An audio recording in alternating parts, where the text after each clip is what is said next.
Fallout Equestria Project Horizons, Chapter 19, EC-1101.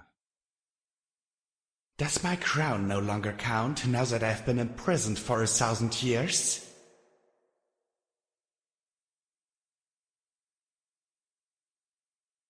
I leaned against the metal railing of the Celestia Bridge, just a few yards away from the Celestia's Mercy, listening to the gurgle of the grey water passing beneath me. My eyes looked at the enormous relief of Luna on the floodlit dam. I knew it was Luna now, after feeling her feathers on my lips.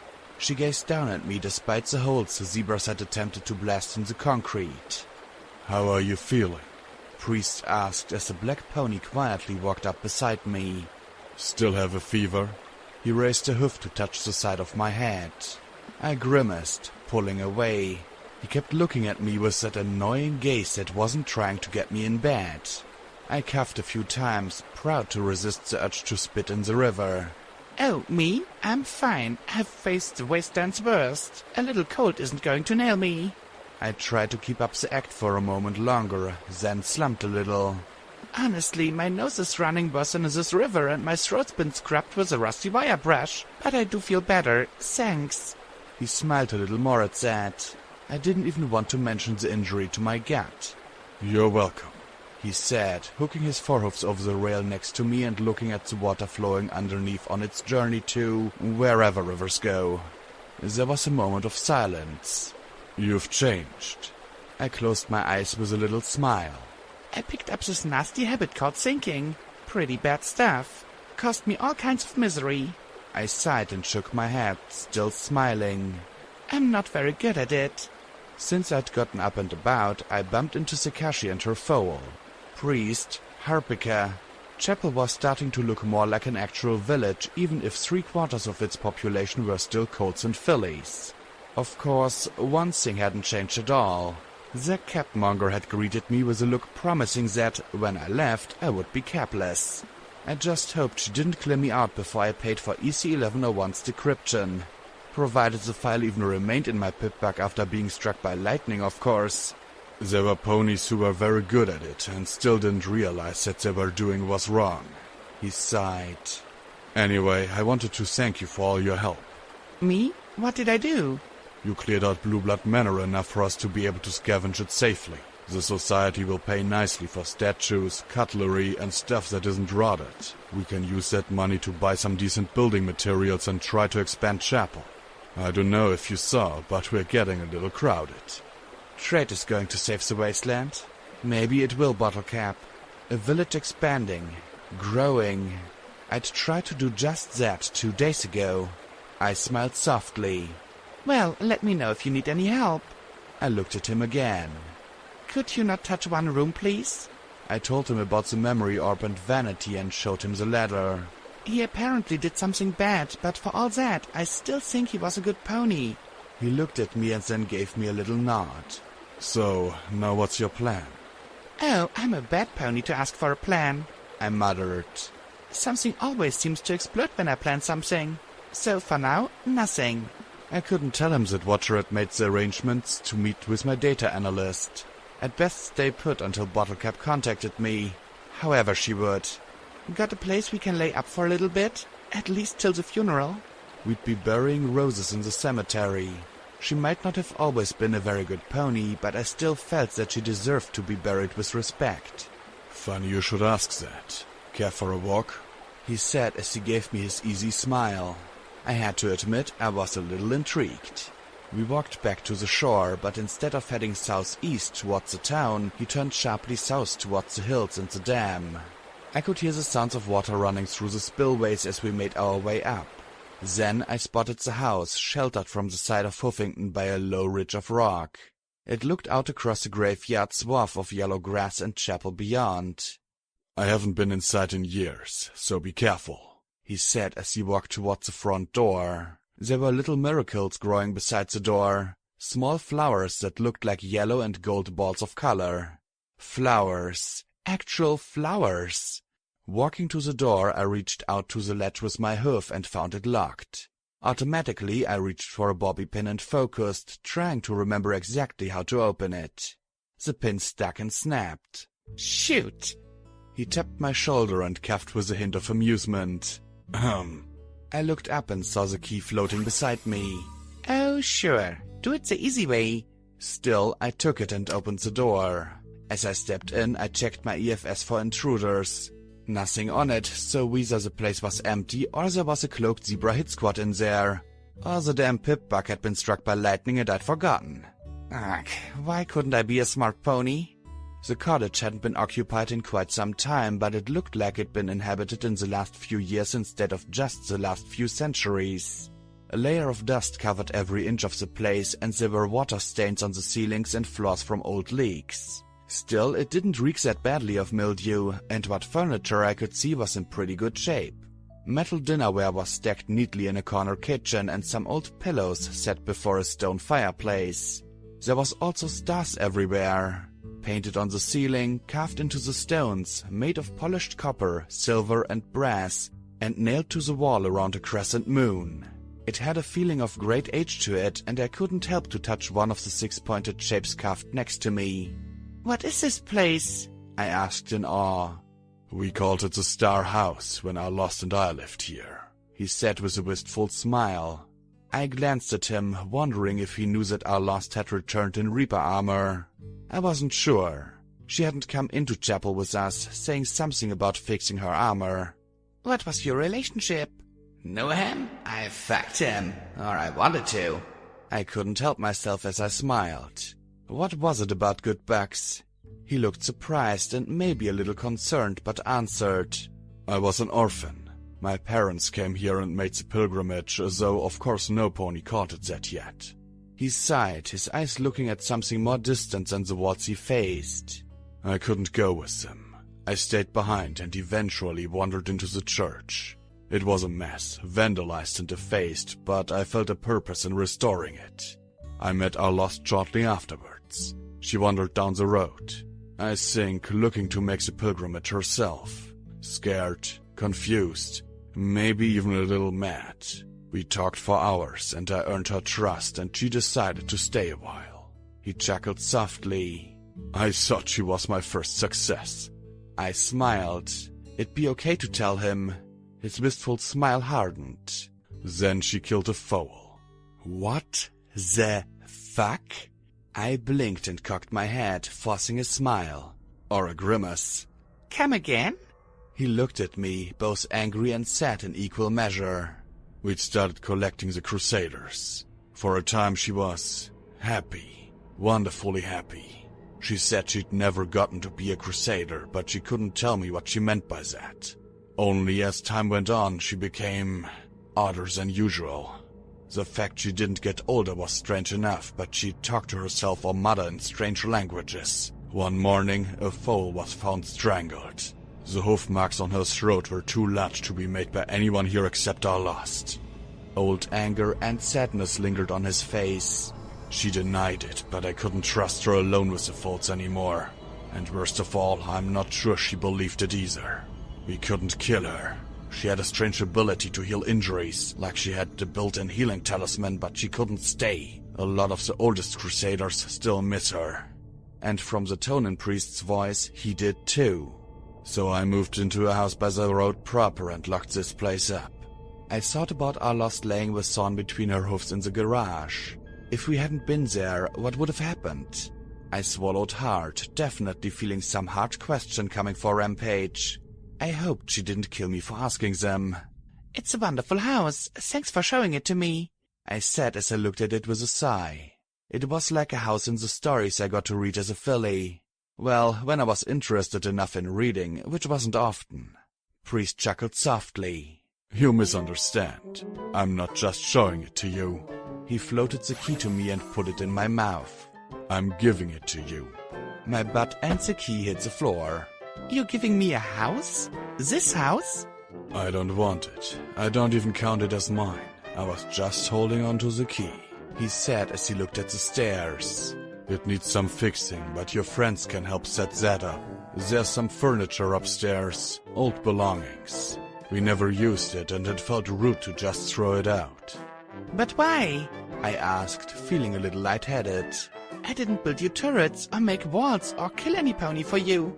Why would you give me this?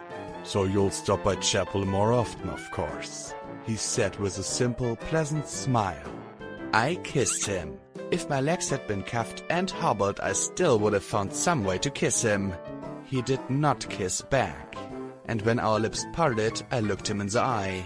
His smile was polite, tolerant, and forgiving, and that was all. I smiled sheepishly at him in embarrassment, then growing confusion. I felt a little ashamed, even if he didn't look angry. Well, I'm glad you like it, he said, covering up the resounding awkwardness as I blushed and rubbed my mouth sheepishly, kicking myself again and again. I'd acted just like I was back in Stable 99. Had I learned nothing? Yeah, I muttered, fighting for a smile. I like it a lot. Well, I'll let you look around, he said as he walked towards the door. Then he paused. Also, could you please tell our Lost that I'm glad she's okay, but that she shouldn't come into chapel? My gut dropped once more, like I'd just been cut. Yeah, I'll tell her. He closed the door, and I walked to the nearest wall with an elegant six-pointed star, closed my eyes, and beat my head against it. Stupid, stupid, stupid!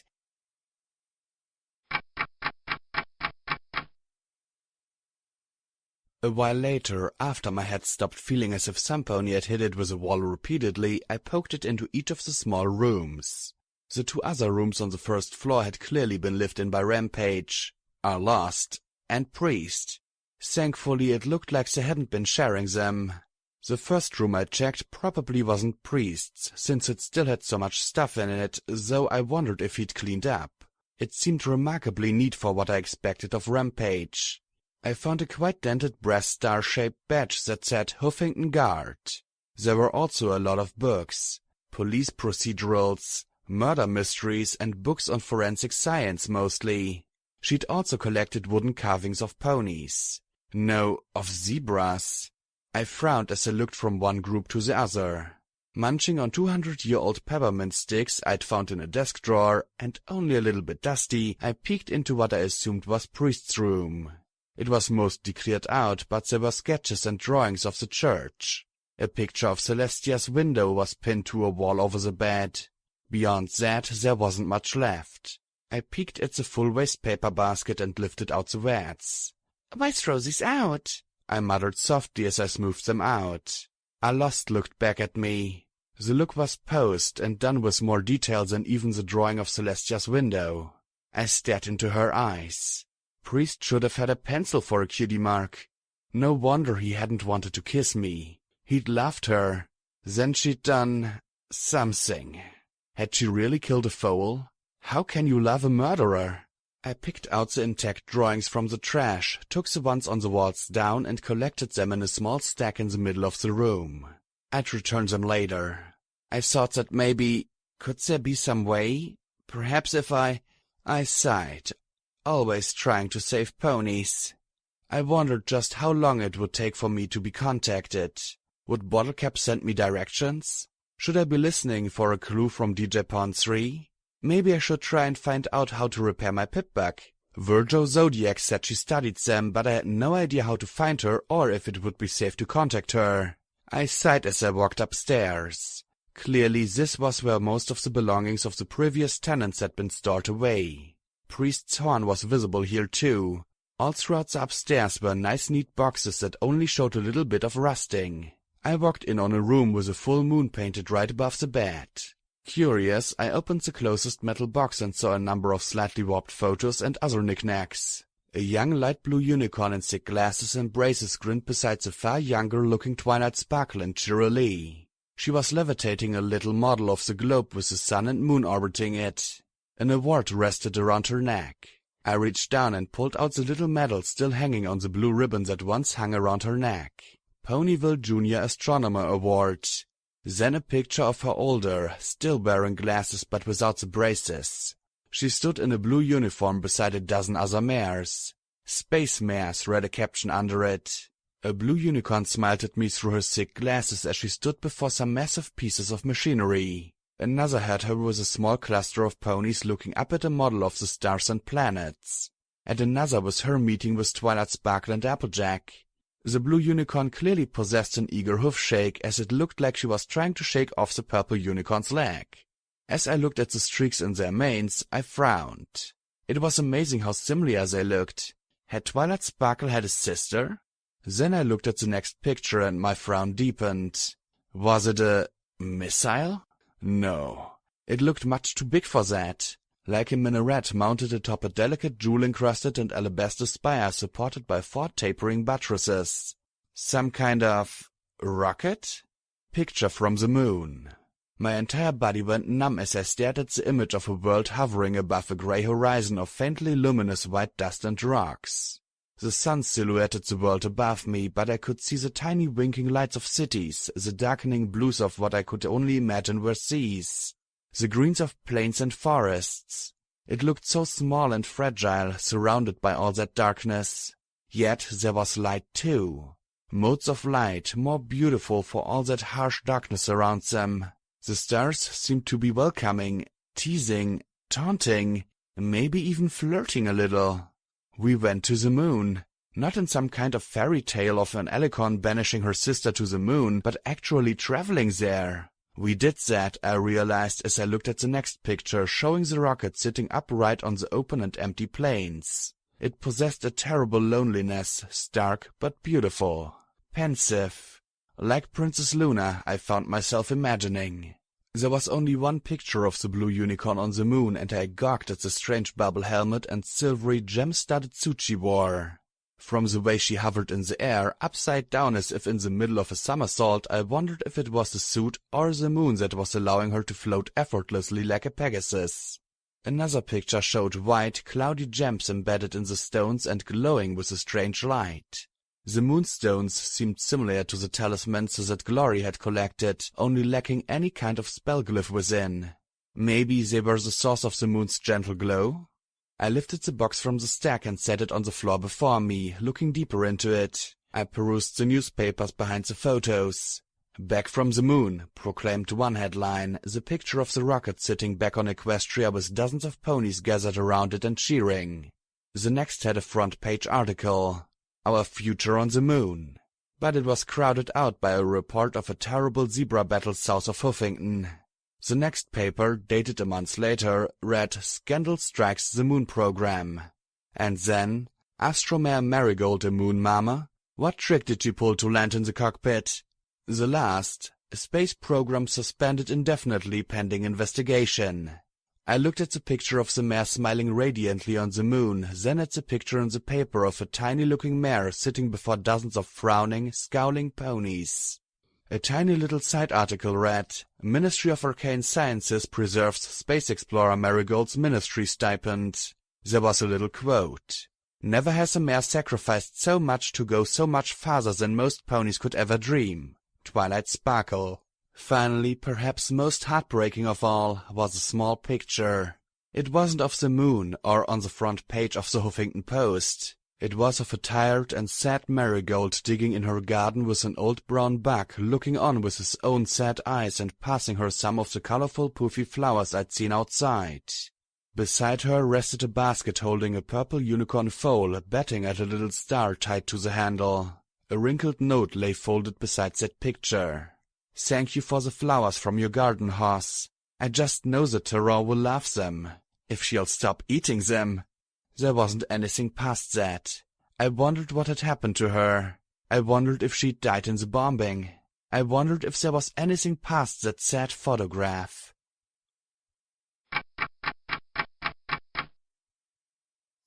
Back downstairs, I looked at the blackened casing of my pip-bug and sighed. I hated waiting. I didn't want to confront Rampage just yet. Glory was avoiding me too, since her own injury. P21 had said something about hagging with Charity over selling some gear.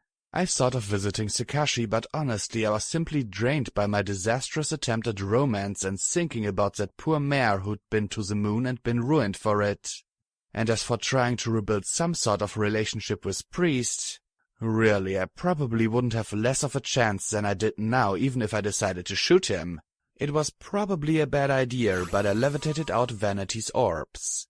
I glanced at the bloody smear on the force and sighed. I didn't want to deal with his death now. Goddesses, I was so sick of death. From roses to vanity, why did every pony have to die? Want to die? Weren't there ponies who liked life? Who wanted something new in the wasteland? Well, there was P21. Too bad I'd killed his lover. Ugh, I needed a drink. Why didn't I ever have some wild Pegasus around when I really needed it? I picked up the first orb from the set and then stopped and trotted over to make sure the door was locked. Then I frowned and shoved the entire couch against the door. Blackjack was not available. I lifted the first orb to my horn and closed my eyes. I tried to make the connection, but it was hard. Not like the orb was locked, but like my horn was scared to make the contact. I supposed that was understandable. I had to breathe several times before I finally felt the connection take shape and the world swirl away. Oh, a party. As in a full 5 stars red alert, don't let the overmare catch us wow party. Lights flashed, the music was bright and I wanted to dance. Not that I knew how to dance, but right now I'd have tried figuring it out if my host let me. A banner bedecked with balloons and streamers proclaimed that this was Ministry of Morale Hub inauguration party time. Now this was what the Ministry of Morale was all about. And in the middle of it all, both physically and socially, was a middle-aged earth pony mare with a poofy pink mane just starting to develop grey stripes. Come on, every pony, I know what'll make you shake your hoof sings. Pinkie Pie cheered as she immediately danced right up against bucks and mares half her age. Her infectious mood spread like a fever. I was in vanity. At least my host was a unicorn buck instead of just a buck. Stonewing and Jetstream flanked me. Twist, Big Macintosh, and a yellow earth pony who looked like a geeky egghead brought up the rear. The large grey doof seemed to be arguing with the ponies at the door. The young mare snickered as she adjusted her glasses. That was mean, Macintosh. From the rest of her squad mates came highly amused chuckles. I just told him I wasn't sure he was on the list, Big Macintosh said with a languid chuckle. Don't think a bug that keeps on hitting on fillies what aren't interested would be. Twist's smile turned more genuinely grateful as Macintosh's gaze darkened a touch. If that boy can't figure out how to manage his gun around lattice, then he shouldn't be allowed to have one. Hey, here's a Jetstream. We are ladies now. Twist laughed gleefully. Some maybe, the blue Pegasus said with a quirky sort of grin. I can't believe that she passed up a chance at a Ministry of Morale party to go pray. Well, could be worse. Applesnack just doesn't have time for parties. Did that pony get his stick installed before he enlisted, or was it special issue? Twist asked with a snort, giggling with a little bounce. She pulled out a peppermint stick and munched on the end. Oh, I love these. She sat around the stick, poking between her lips. Is that one of those special sticks? Jetstream asked skeptically. You know any zebra crab's illegal. Oh, come on, they're peppermint leaves. Peppermint, you can't tell me leaves are contraband now. Besides, the predator eats them all the time. Twist said with an easy laugh as the marauders started to split up and go their separate ways. Big Macintosh went to speak to Pinkie Pie, the egghead following like his ghost. Stonewing and Jetstream flew up to the second-floor balcony, leaving Vanity watching with a wistful sigh. Twist spoke around the candy cane sticking out of the corner of her mouth like a cigar. I keep telling you, your royalness, munch on one of these and you might actually be able to ask her out. What? Who? Me? Vanity sputtered. She's an enlisted mare and I'm a morale officer. It could never work. Sure, but that doesn't stop you from wanting to make it work, Twist said as she bumped her hip against his before bouncing away. This was clearly not Vanity's sort of party, and he migrated slowly towards the edges with the other lookers on, sipping his drink, listening to the music and keeping his eyes open for Jetstream. You look pensive, Uncle. A voice rasped softly in my ear and both of us jumped. The voice was like the sound of a rusty can, and we turned to look at the fair hide and golden mane of Goldenblood. His brilliant golden eyes looked searchingly at Vanity.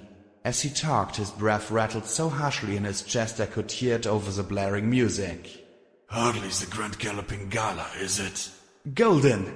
Vanity smiled and gave his shoulders a friendly squeeze. I didn't know you were out of the hospital. You sound better.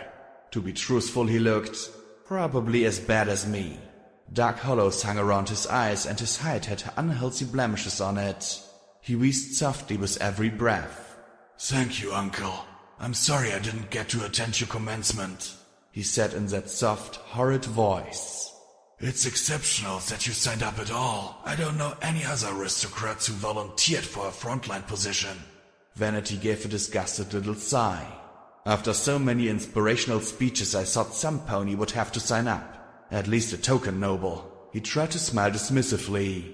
Goldenblood's smile was more aloof. So you signed up out of pride, then? Even I caught the note of disapproval. Not out of loyalty to the princesses? The question seemed to catch Vanity by surprise as he focused on his nephew's earnest expression. Well, I suppose for Luna as well. She needs all of our help. Indeed. But I wonder if she has it. Goldenblood spoke calmly, but even I could hear the tension in his voice. Do you really think my father is loyal to Princess Luna? Do you believe that any titled pony is? He swept his hoof to the side. They hold their balls and galas, wasting their money on their own indulgences as war threatens the kingdom. They use their lineage to leverage safe postings around Canterlot and Manhattan rather than place themselves where they might actually have to fight. Is there any value to the aristocracy at all, uncle? His question struck me as unusually direct, but I also had to admit that Goldenblood had a point. I hadn't seen anything of Blueblood or the other aristocrats that seemed worth a damn. Vanity was the first and last aristocrat who seemed to care about the actual fighting of the war. Still, his gaze hardened as he looked at the sickly stallion. Tradition. The noble houses have always existed to serve and support Equestria and the princesses. It is our duty and our sacred honor. Goldenblood's heart looked softened slightly. Undoubtedly, uncle. But I have to wonder, do they serve her still? Suddenly a leg went around my shoulders, a flash of pink to my left as Pinkie Pie pulled Vanity's head into a crushing hug. Hey, why are you ponies over here looking like such sourpusses? Don't you know it's supposed to be a party, Smarty? Somehow, despite her grin, I detected a note of annoyance in her voice. Suddenly her eye twitched and she went stiff. Ah, left eye blink, ear waggle, rump itch. Oh! She suddenly headbutted the two aside just as the sick doof was violently ill over the rail. Some pony party too hard, she said with some sympathy as the club's staff hurried to clean up the mess as the huge grey pony groaned. Good thing my pinky sense saw it coming. Pinky sense? Vanity asked with a skeptical smile. Goldenblood looked intrigued, however. Oh, you won't believe me either, Pinkie Pie said as she rolled her eyes with a slightly sad smile. Twilight Sparkle's been trying to study it for years and she still can't figure it out. I just get these little feelings that things are going to happen and then they do. It sounds convenient, Vanity said as he hid his smile behind a faint muzzle rub. I had to agree. It wasn't like you could tell when bad things were going to happen just from an achy knee or itchy mane. Pinkie Pie rolled her eyes with a sigh. But then Golden said softly, It sounds lonely, knowing things that others can't understand or accept. You bear it well. Pinkie Pie's manic grin disappeared as she looked at Goldenblood with a look of uncertainty, then a growing smile. You believe me? I think there are many things in this world that can't be explained rationally, so therefore irrational explanations should be considered. He glanced up at where Doof hung over the rail. If it prevents us from getting vomited upon, I'd freely consider it. The pink pony grinned and swept him up in a hug. I knew you were a good pony, Goldie Oldie Boldy. Goldenblood suddenly hunched over and started to cough and retch. Pinkie Pie immediately released him, patting him on the back. Oh, are you okay? He just gave her a tense little smile and then returned to coughing, stepping away a little. Just adjusting, he said as he levitated a cloth from his vest and coughed into it before drawing a slow breath. Vanity looked at the spots of pink and red left behind on the claws. Twist bounced her way across the club, smiling like nothing in the world could bother her. She nudged flanks with Pinkie Pie and grinned. Hey Pinkie, this is a great party, but I've got something that will make it even better, she said as she pulled out one of her candy canes and tossed it to Pinkie Pie, who caught it, balanced on her nose and looked at it cross-eyed. You've got to try these. Just take one. They'll blow your mind, she said with a grin. Pinkie Pie then smiled and tossed the candy cane in the air, caught it in her mouth and chewed. Pretty sweet, Twist. Yeah, they're really super, aren't they? I made them myself, she said proudly, fluttering her eyes behind her thick glasses. But Pinkie Pie wasn't paying attention anymore. The pupils of her bright blue eyes expanded before Vanity's eyes, and her smile grew from ear to ear like mine had my first time playing the contrabass. Wow, Wow, this is really super duper trooper good, the mare said as she bounced gleefully on her hooves. Woo, woo, woo. She pointed a hoof at Twist as she started to giggle. You're still sad about Apple Bloom, aren't ya? I can feel it. She looked right into Vanity's eyes. And you keep thinking you're a murderer and scared you're going to turn into a monster, and you are. And then she looked at Goldenblood. And you. Her smile slowly faded away. You. And like the ruins of Sugar Cube Corner, I watched as her face turned from glee into an expression of fear. You're going to hurt a lot of ponies. Lots and lots and lots. Goldenblood didn't say a word as he simply looked back with his golden gaze. Pinkie Pie, relax, it's a party. Twist said in worry as she gave Pinkie's flanks a nudge, but now the pink mare wasn't paying any attention to us. Her eyes were sweeping from one to the next. And he's a rapist. And she's stealing. And no. She sat down hard, muttering. Twitchy mane, hot off, tingly knee, dry tongue. What does it mean? We should call a doctor, Vanity said as he looked around. Twist knelt, apologizing repeatedly for the candy as she hugged the trembling Pinkie Pie. The crowd was starting to notice, but that was when a huge cake made in the shape of the pink ministry hub was wheeled in. Pinkie Pie looked right at it and pointed her trembling hoof. It's a bomb! It's a bomb! There's a bomb! A really big bomb! She whimpered over and over again as she shook. Then she looked around at the crowd.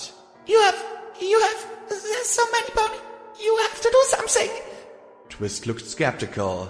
Vanity just shook his head. Goldenblood's face was a stoic mask. Pinkie Pie stared at him. Please, Goldie, please don't let them get hurt. She begged as tears ran down her face. Goldenblood closed his eyes and then said in a tone of command that made Vanity's ears rise up.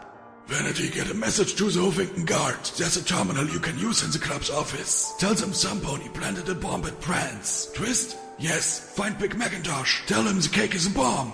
He began hacking and coughing again but struggled to keep his breath. Pinkie Pie, listen to me. The shaking mare looked up at him. You need to smile. You need to calm down. Where you go, the party goes. And the party needs to go outside. Pinkie Pie stared at him, then swallowed and nodded. And like that, she was okay again. Her smile returned, her hair seemed to curl. Only her eyes remained terrified. Oh, sure, Goldie. Great idea. Goldenblood just gave Vanity a look and my host ran off for the offices as Pinkie suddenly cried out, Come on, every pony. You know what'd be a great idea? A block party outside. She said as she bounced towards the door while singing something about raising the hoof and a party for Huffington. The cake looked quite forlorn as the club emptied calmly. Prince Vanity's name seemed to help the city guard take the threat seriously. Big Macintosh and Doof encouraged the rest of the staff to leave. When the club was almost empty, Vanity carefully scraped away the pink frosting and cake. It peeled away enough for us to see the grey blocks of explosives within. She hadn't been crazy after all. When Vanity found Pinkie Pie, she was tackling one of the cooks. You did it! You made that bomb! You're a bad pony! I can tell! A mad bomber pony! You're crazy, lady! I just picked up the cake from the bakery! He protested as she glared down at him. She grabbed his head in her hooves and pulled his face within an inch of her own. Don't call me crazy, you wicked, bad, no-good pony! You'll tell me what you were doing! I've made dragons talk! You'll be easy! She looked at the guards. Can you take him to my hub? I think we're gonna need a special private party. The crowd cheered as the bug was dragged towards the ministry hub, still shouting his innocence. Oddly, Pinkie Pie didn't look happy with their cheers. In fact, standing this close to her, she looked angry. Scared and angry, and her smile was almost vengeful as she trotted out of sight. Vanity and Goldenblood followed. She was pacing, fuming. It's all secrets and lies, all of it, all those ponies, she said, almost more to herself than the two unicorns. I saw what they were doing, the pieces all came together and... Her bright eyes darkened. She suddenly slumped. I don't know how I can stop it. I couldn't stop it when I knew it was a bomb. She sniffed as tears went down her cheeks. I'm so stupid. All I can do is throw parties. I don't know how to stop bad ponies and keep the good ponies happy and safe. Vanity just sighed and rubbed Pinkie Pie's shoulder. Don't feel bad about this, Miss Pie. Leave it up to the city guard. It's their duty to keep peace and security. They'll find the bad ponies. And for a moment it looked as if that was going to be that. But Goldenblood was just looking at Pinkie Pie. Then he answered slowly, I don't know, Pinkie Pie. I think you can do more than you know. The Ministry of Morale's more widespread than any ministry. You've got contacts and roots in the community. And you have the Pinkie Pie sense. That's something no pony else has. If there's any pony in Equestria who can keep us safe, it's you. Pinkie Pie looked at him, her face a mask of desolation. Then she sniffed and rubbed her nose. Maybe I need more of Twisty's candy, and there's so much to keep track of. I don't even know where to begin. Goldenblood glanced at Vanity, his lips curling slightly. Oh, I can think of a few places. After all, I know there's lots of aristocrats who you should use your pinky sense on, especially if they're not helping Princess Luna as much as they should. Pinkie Pie closed her eyes and then murmured, to herself or to the unicorns, I wasn't sure. Oh, Goldie, I asked you not to let them get hurt.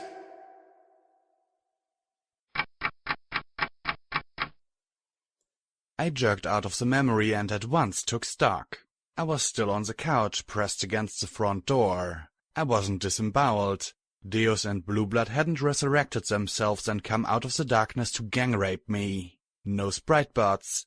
I had to admit that, for coming out of an orb, this was pretty smooth. So for once I could actually think about what I'd seen. It'd been pretty clear that Goldenblood had a grudge against his father and the other aristocrats. Maybe it was his father's treatment, maybe it was his loyalty to Luna. Whatever it was, he'd clearly set Pinkie Pie on the road to putting monitoring equipment into bakeries and sending her surrogate parents to spy on her behalf. Paranoia, or had Pinkie Pie really sensed something? Still, I'd heard the argument, the doubt. Goldenblood seemed determined to bring down his father and the aristocracy, and he'd used Pinkie Pie and his uncle. I just wondered why I heard hoofsteps upstairs. I could really use an EFS right now, I muttered as I rolled off the couch and readied the Dragon Claw and Cupcake's revolver. Actually, I could really use a drink right now. Too bad neither Priest nor Alost had kept a liquor cabinet. Slowly I made my way upstairs. I'd only checked the one room, the one with Marigold's belongings. I'd never checked the other. Images of more ghost ponies peeked into my mind. I cracked the door open. The unicorn mare in black lace who'd been praying in the chapel when I first visited it was in the house, her back to me. Up close I could suddenly appreciate how big she was. Her horn glowed as she lifted away her dress. A dusky purple hide appeared. And wings. And... oh, sweet princesses, it was Luna! No, not Luna, I realized. I'd seen Luna. What stood in the room was a copy, a pale imitation. The light was dull upon her horn, and no magical moonlight seemed to glow on her matte hide. And to seal the appearance, there was no cutie mark on this mare's flank. Still, what the hey? I considered my options. A tiny P21 told me that I had the element of surprise and shouldn't waste it. A tiny Glory warned me that she might not be hostile. A tiny Blackjack lay in a bathtub and whined about how she wanted to drink. A tiny Rampage just gave a shrug. Fuck it. I closed the door softly, then knocked on it. Hi, if you'd like to talk, Miss Alicorn, come downstairs, I said loudly, turning around. I'd probably just invited another monster to kill me. Maybe she was another Zodiac? Or a monster pony like Gorgon? I really didn't care at this point. If she tried to attack me, then I'd kill her. Or something. The plan was still a little fuzzy. I hopped back onto the couch, propping my head up on one of the arms as I dug through my saddlebags for a fancy bug cake and 2 sparkle colas. I hummed to myself, trying to avoid the urge to go back upstairs. Then there was a hoofstep on the stairs. Then another, and another. Purple eyes peeked around the corner. Hey, if you're going to kill me, mind waiting till I'm done eating? I muttered around a mouthful of gooey cherry filling. She just stared at me a moment before slowly walking the rest of the way down into the living room. Want a soda? I asked, lifting one. I'm fairly sure that, of all the things she thought I might have asked, that wasn't even on the list. The purple alicorn seemed at a bit of a loss. The goddess does not require a soda, she finally said in a low, quiet voice. I really was amazed I could hear it at all. There was something unnatural about it, something off. Something about it sounded familiar too. Luna only knew how. Didn't ask if you required one, just wanted to know if you wanted one. The alicorn's horn glowed softly and she lifted the drink to her lips. She looked suspicious and worried as she took a very small drink from the bottle. You are unusual. You are not afraid of us? She'd somehow managed to say that while drinking, without moving her lips. Putting that aside for the moment, I focused on what she'd said rather than how she'd said it. I suspected that this was not the reaction she expected. Good. And was it my imagination, or did I now detect a hint of a smile? Sorry, call me jaded, I replied after swallowing. But after you have a cyber monster pony screaming cunt at you while hunting you clear across a wasteland, it's sort of hard to raise a bar on that. I popped the last bit of cake into my mouth, chewing briskly. I gulped it down and wiped the crumbs away. Not that you're not interesting, of course. We are the goddess, she said, again without moving her lips. There was some confusion and hesitation in her statement, as though even the purple alicorn wasn't exactly sure. Personally, I would have thought that a goddess would be much more assertive. Well, when I start seeing double, I'll start calling you plural. I sat up and coughed, hacked, and spat a glob of phlegm into the cake wrapper. The alicorn went from looking suspicious to looking disgusted. I wiped my mouth with a hoof as I looked up at her. Do you have a name, or will goddess suffice? Now, I know some ponies might have fallen over themselves at the sight of some ponies that looked like the princesses and called themselves a goddess, but I'd seen the real thing. I'd even been touched by Luna's feathers. Well, second-hand. I could still remember the feeling of them on my lips, and so, looking at this alicorn, I felt curiosity, but certainly not reverence. I should have been more suspicious, I suppose. She just looked so sad. Again, that long silence. It was almost as if she were considering options. Lacunae. Lacunae? Let me guess, it's a name that's absolutely rife with meaning and mystery that's completely over my head? I said with a grin, and Lacunae looked a bit more worried.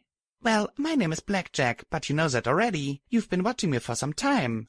I looked at her from over the tops of my mirrored glasses. In the chapel, and in the mansion. We were considering you for unity and joining the goddess, she replied softly. As with all of her speech, her lips did not move, and it looked like she hadn't altered her breathing either. That was one of the less strange things going on, though, and I could wonder about it later. Joining the goddess? Was there a part of that which didn't sound creepy? I waved my hoof before me. Pass, I've got way too much trouble on my hoof. I'm damaged goods. We agree. She hesitated, head cocked as if she were listening and not quite sure how to express it. We have observed some positive traits. You are unusually tenacious. However, you are also unpredictable, unstable, irrational and self-destructive, and whiny, definitely whiny. There was a long pause. We no longer wish for you to share in unity. Huh. I grunted softly, not entirely surprised, but still slightly hurt. Was I that whiny? Well, shucks, I said with a chuckle. So, if you're not interested in me for this Unibus shit, what are you doing here? We live here, she said. She took another hesitant sip, almost as if this wasn't something a goddess was supposed to do. I supposed that, with the cottage being abandoned, this was a natural place for a big alicorn goddess thing to live. Either that, or Priest had omitted a really big part of his time here. Am I dreaming? Okay, the questions were becoming more interesting. I don't know. Are you? I am always dreaming. We are dreaming each other's dreams, but my dreams are missing. She looked at the stars painted on the ceiling. This city is full of nightmares. They scream in me. I do not want to be here, but we need me here. Nightmares? I muttered, thinking back over the last 4 days. You think? They are hateful dreams, spiteful, full of malice. They make it hard to hear the goddess. I wish I could hear us more clearly. I need her forgiveness. I need her confidence. She looked in the direction of the chapel. I can hear us most clearly in the House of Face. That is why I remain here, where there's less to fear. She looked at me. Are you afraid? I sighed, looking at the strange creature. Hun, I recently escaped from a rape factory. An emotionally scarred bug who half wants to kill me is my best friend. We've got a Pegasus with us who was booted from the Enclave but still thinks of herself as one of them. And we've got a Reaper who survived getting her head cut off and who may or may not be a psychopath. I've faced monsters, been really annoyed by 200-year-old mysteries, and shot at. A lot. You're going to have to be a little more specific. Are you afraid for your soul? I blinked and groaned, burying my face in my hoofs. Philosophy. Why did she have to ask me about philosophy? Still, I thought about it. I'm afraid that I'll turn into something I hate. I'm afraid that I'll hurt ponies who don't deserve it. I'm afraid that one day I won't want to stop killing. So yeah, I guess I am. I sighed and then smiled. Guess we've got that in common, but I've got mysteries to solve, questions to answer, and bastards to kill. Then she paused. May I tell her? Then she fell silent and I frowned as I watched her closely. She drooped a little. I am looking for something as well, but it is difficult searching alone. We do not like the nightmares of the city. One can be ignored, but dozens spread the nightmares through us all. I do not want to search alone. May I accompany you? You... what? Why? Like you and I get shot at almost daily. There's not a day seems to go by when something isn't trying to kill me. I'm not exactly sure it would be safe. For either of us. For all I knew, this whole goddess bit was just a ploy by Sanguine to do... something. I have no idea who or what you are or what your agenda is. She definitely seemed psychologically unstable and clearly was withholding secrets. Please? I blinked hard. Had an alicorn just used the magic word to try and convince me? Did she, or they, really think that I was that trusting of a complete stranger who was somewhat nuts? I just looked at her for a moment, then raised my hoofs into the air and snorted.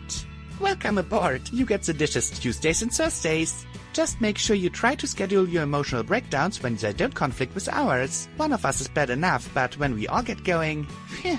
I rolled off the couch and then struggled to pull the couch away from the door.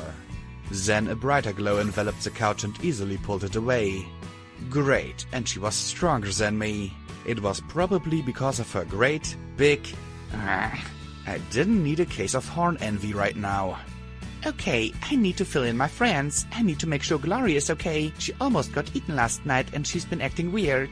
I need to tell Rampage not to try and gut you. I should probably also ask about that whole foal murdering thing. And I need to let P21 know that we've got another mare with us. He'll be thrilled. As I slipped out the door, I heard her mumble softly. Are you sure we want to do this?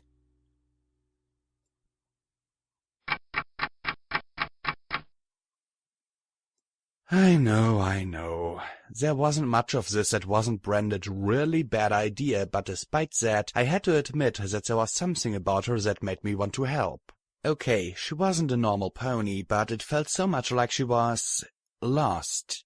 And I simply couldn't believe this goddess gave a twig about a bounty. I'm damaged goods traveling with broken wares and trying to save the wasteland. Where does it say that every pony I associate with closely has to be scarred, betrayed, crazy, or something else? I wondered aloud. While I might have wanted to talk to Glory first, Rampage was the first I came across. She was lying on a stone with her hoofs crossed, resting her chin on top of her hoof claws and looking down at the town. Hey, she said sullenly. So he showed you the clubhouse, huh? Do I still have my old room, or did he turn it into a den? Actually, he gave me the clubhouse, so yeah, you get your old room back, Rampage, I said as I joined her on the rock. So, I said as evenly as I could. She didn't look back as she said in just as even a voice. So, did you fucking kill a foal, Rampage? I asked softly as I looked at the town. Probably. That's what every pony tells me. My hoof marks on the body, she replied, her pink eyes downcast. Then what you were doing with Thorn? I asked softly, my magic pulling the heavy revolver from my bags. If I shot her in the eye fast enough and managed to get some rounds lodged in her brain... Being happy. Is that so hard to understand? She said as she sat up. I love kids. I mean, love them. I look at all this shit and the one thing that gives me the slightest hope is that some foal might grow up and be able to do something about it. I come across some fucker who hurts a kid and I eviscerate him or her. No regret, no hesitation. Because as fucked up as the wasteland is, nothing makes it worse than what we do to each other. So what happened then? I don't remember. It was a boring day. We didn't have any pilgrims, just the usual ponies in town. I went to bed and woke up with the foal beside me, body beaten and neck crushed. I was so mad, so hurt, so everything. A lot of the kids stuck up for me, but Priest couldn't. I couldn't either. She hung her head. I know what I remember, but I also remember the sight of her lying there. I still see her, even with my eyes closed. Even with my eyes gouged out, every second is frozen in my mind. I could relate. I really could. Till we figure this out, if I see you alone with a foal, I'm going to take you out. Then I frowned, rolling my eyes as I looked up at the great vasty badness above. Oh, a mistake. Falling up now. I clenched my eyes shut as I amended. Well, make that shoot you over and over again till you knock it off, understand? Oh, and how are you going to do that? She asked with a little smirk. Well, you are found in a balefire crater, I said as I grinned at her. Yeah, but you don't have a balefire mega spell, she said with a snort, and then looked at me with a touch of uncertainty. Do you? Give me time. I grinned as she smiled back, maybe with a touch of unease. Hey, it wasn't completely impossible. So, on a totally unrelated note, have you ever heard of alicorns in the wasteland? Alicorns? Here? She sat up. I've heard they're around other parts of Equestria, but Huffington's never had them before. She looked at me suspiciously, then gasped. Wait, there's one here, isn't there? She suddenly grinned. Did you make friends with it? I grinned, flushing as her grin grew, and she cackled. Oh, sweet Celestia Blackjack, do you have a pet hellhound or something? Maybe keep a red scorpion in a shoebox? Only you could make friends with something that practically every pony in the wasteland thinks is a monster. I made friends with you, didn't I? Rampage looked at me with a slightly less snarky smile as I went on with all the smugness I could muster. You know, it could be that I'm just using her. This could all be an elaborate ruse. I can do ruses, you... I started with a snort, then sneezed hard, blasting my hoof with streams of snot. Rampage smiled sardonically. Right, you are clearly the puppet master. We are all your puppets. She rose to her hoofs, looking back at the cottage as she squinted up the hillside. Well, I guess I should go meet this monster. Don't fight her, Rampage, I warned sternly as I could manage, scraping the snot off my hoof with the rock. She's... strange. She's an alicorn, isn't that required? Rampage asked. It's kinda like becoming a Reaper or Steel Ranger. You just have to be off just to make the cut. I know her, I said sharply. Then I sighed as I said, I just don't know where I know her from. Something about her is familiar. It doesn't make any sense. I just look at her and feel... something. You're hopeless, Rampage said with a shake of her head. Fine, I'll play nice. She swayed her glittery razor-wire-wrapped tail. Oh, and Chessmaster Blackjack, you have snot on your butt. I glanced back behind me, ears flattening as I glared at her. It's only because I'm plotting. Plotting the plots of... plotness, I said as she walked towards the cottage. Just you wait, no pony's gonna see this plot coming.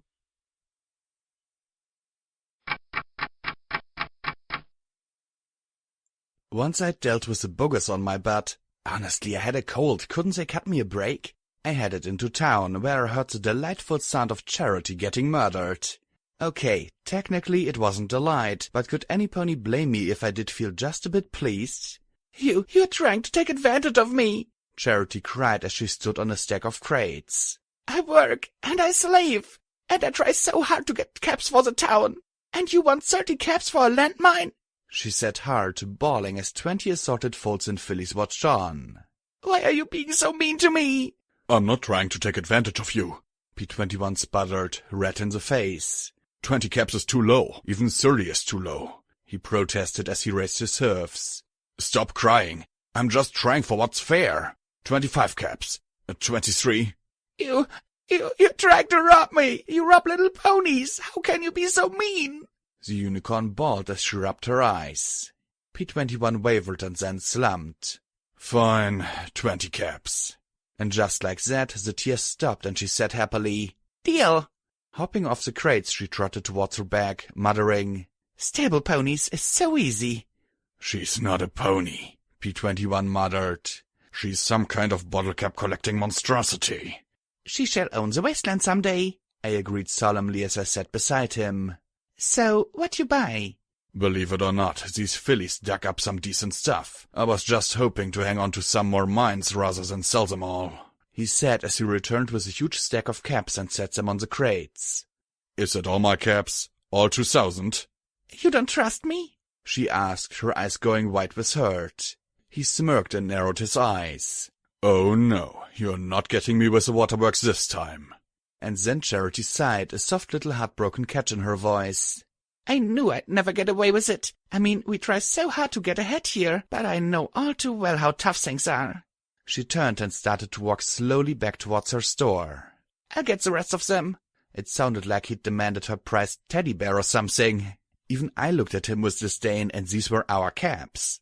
He lowered his head and gave a grunt of defeat. Never mind, he muttered, putting the caps in his saddlebags. Come again, she replied brightly as she and 4 other crusaders pushed the cart loaded with landmines into the post office. You should have seen me the first time. She charged me for a bottle of water that she gave as a gift to priest, I replied, looking at the boxes. So, what you buy? Some ammunition, a magazine extender for your 12 Gork, some more dynamite for me, and some barding for you and Glory. What about you? I asked as I nudged open the box and pulled out some light black leather armor. A little closer to raider fashion than I liked. A pony could get shot bearing this if she wasn't careful. If I get hit at all, it's 'cause I got noticed. I'll just stay nice and quiet in the background while you 3 get shot up. That way it's my own damn fault if something happens to me. I looked at the black leather barding. Well, I suppose it'll do till we get to Megamart. I wonder if we can spray paint Good Guys Don't Shoot Us on it. He looked at me with a smirk. Blackjack, that's Glory's barding. This? I looked at it in shock. P21, she can't wear this. It was ugly. I could only hope it was some sort of disguise or something. It's what she asked for, he replied with a shrug. She wanted something that looked like she could kick tail. Personally, I think it's going to take more than clothes for her to be able to do that. No, your barding is in the other box. I put the black leather aside. Honestly, it looked more like it was for sex work in Stable 69 than something Glory should be wearing to stay alive. I levitated that box aside and opened up the metal crate beneath it. Black and blue beauty greeted my eyes.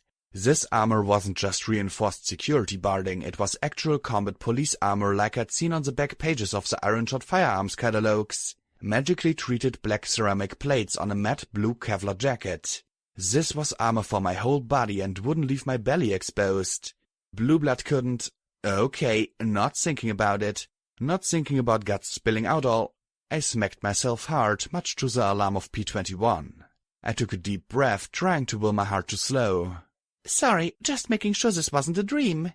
He looked skeptical as I pulled out the pieces of blue armor and saw that, to make the icing perfect, Aege's security had already been printed upon the plates.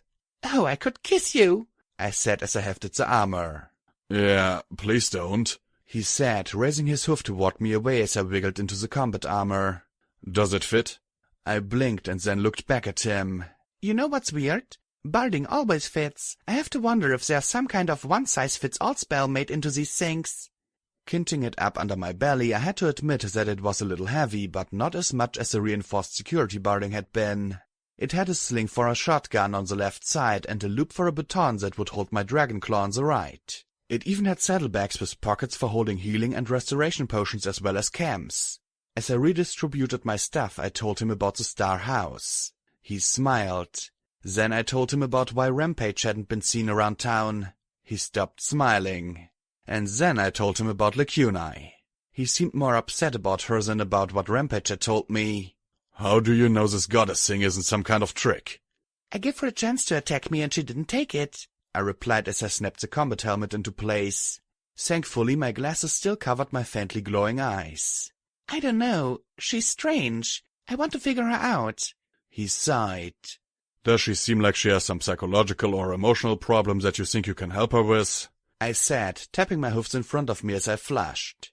Maybe. Of course she does. And is she sad? I rubbed my nose as I awkwardly said. A little, maybe. Just a bit? Blackjack, are you trying to turn us into the deadliest band of angsty whiny ponies to wander the wasteland? Maybe, I replied, and then he sighed as he face-hoofed. What? It could work. Bad ponies could see us coming and go. Oh, goddesses, no way I want to mess with them, because then she'll start crying. She'll be suicidal, and then he'll blow us all to the moon. I know, I wouldn't want to tangle with that. He tried to suppress his laugh, shaking his head, and then sighed. All right, just please keep on your hoofs and make sure this isn't another Lancer or Caprice. That certainly helped sober me up a bit as he passed me the 12 Gork ammo he'd picked up. Trust was good. Trust that gets 11 zebras executed, not good.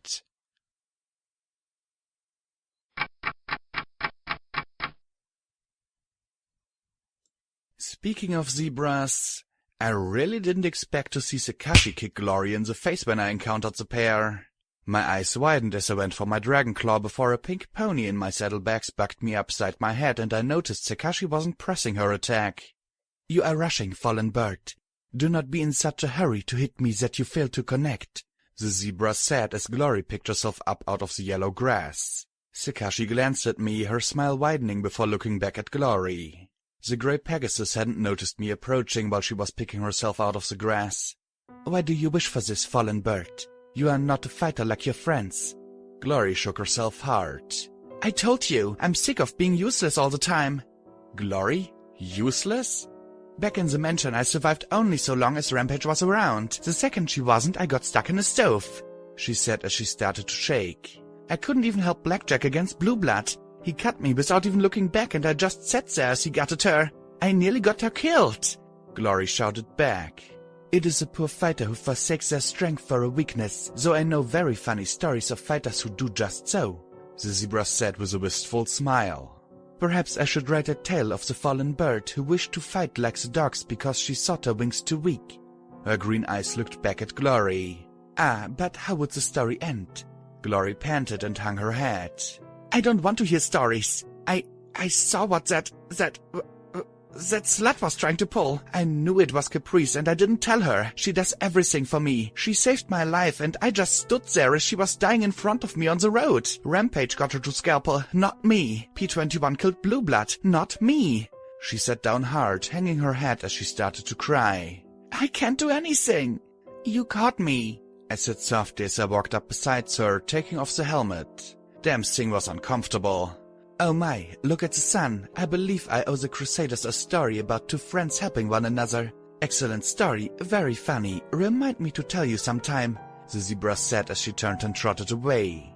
"Such a pity I cannot hear what two friends say to one another."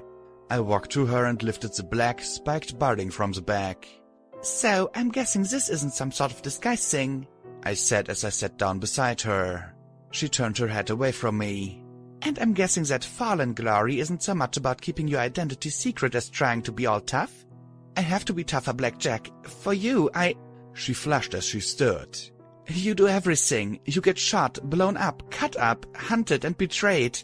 And all I do is nothing. I feel like I'm still trapped in that oven and just waiting for the monster to eat me. Like I can't live if some pony doesn't come by and save me," she said as she started to shake. She lifted her hooves, watching them tremble. I can't even stop." I did what worked for me. I hugged her.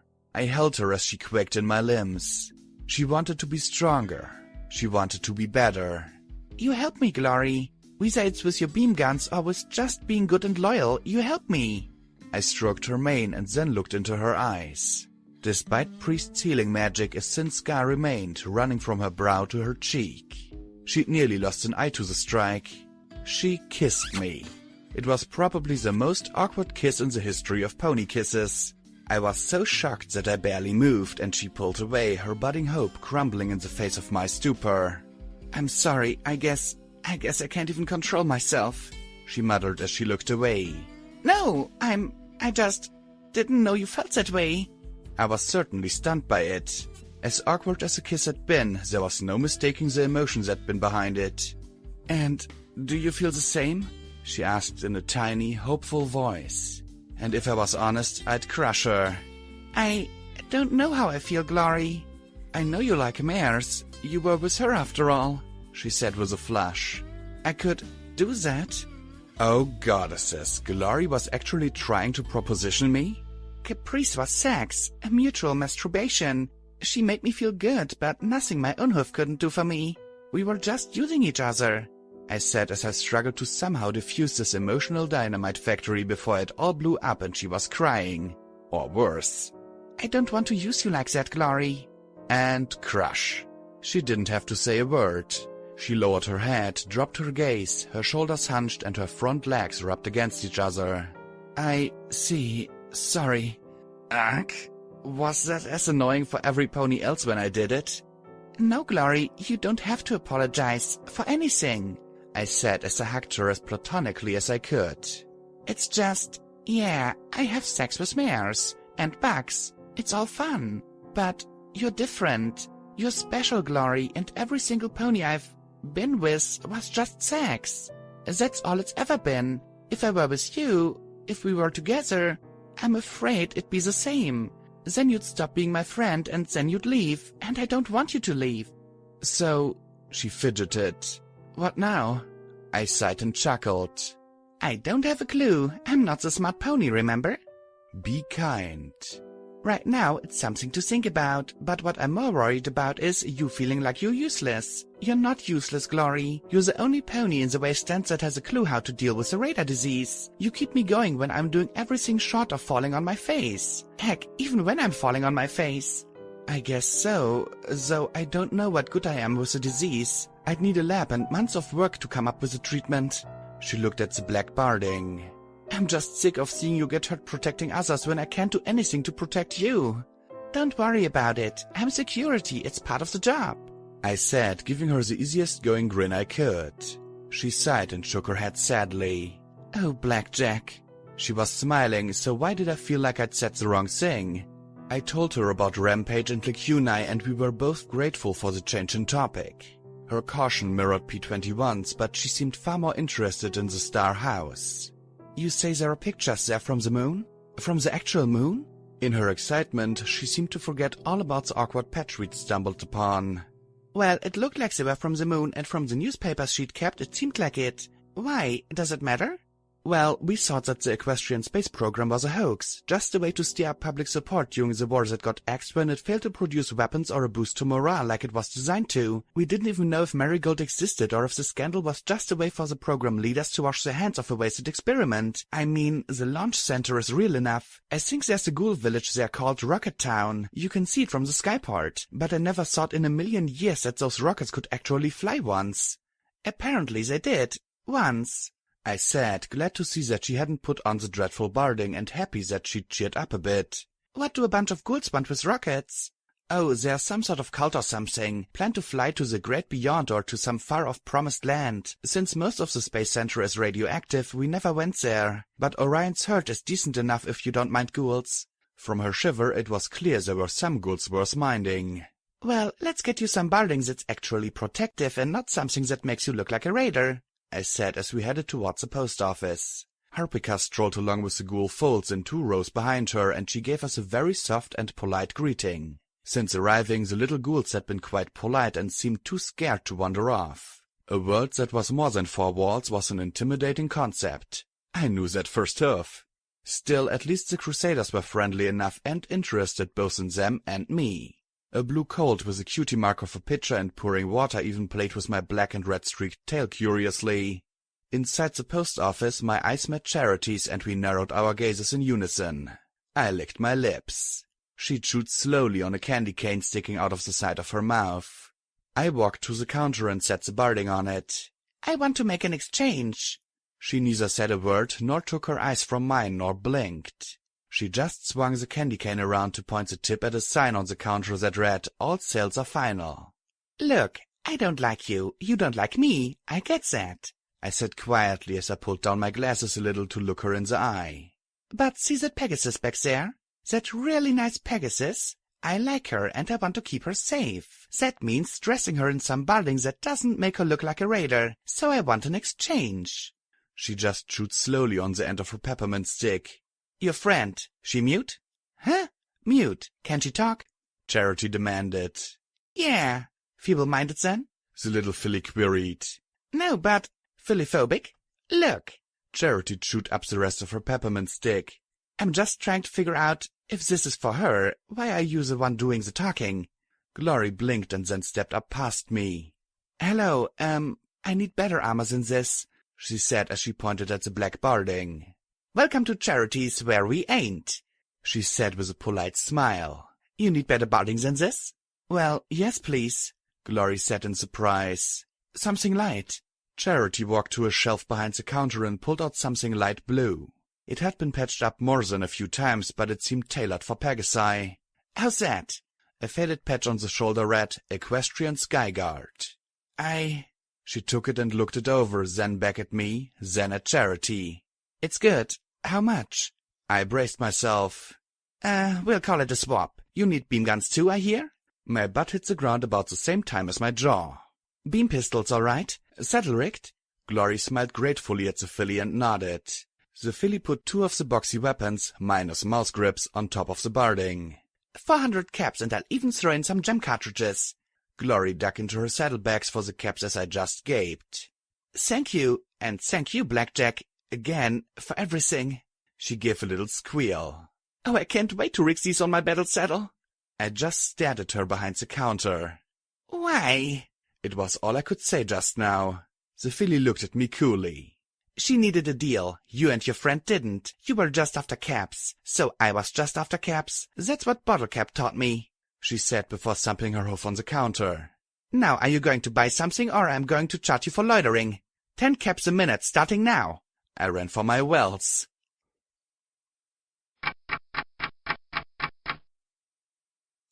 I felt a little bit itchy.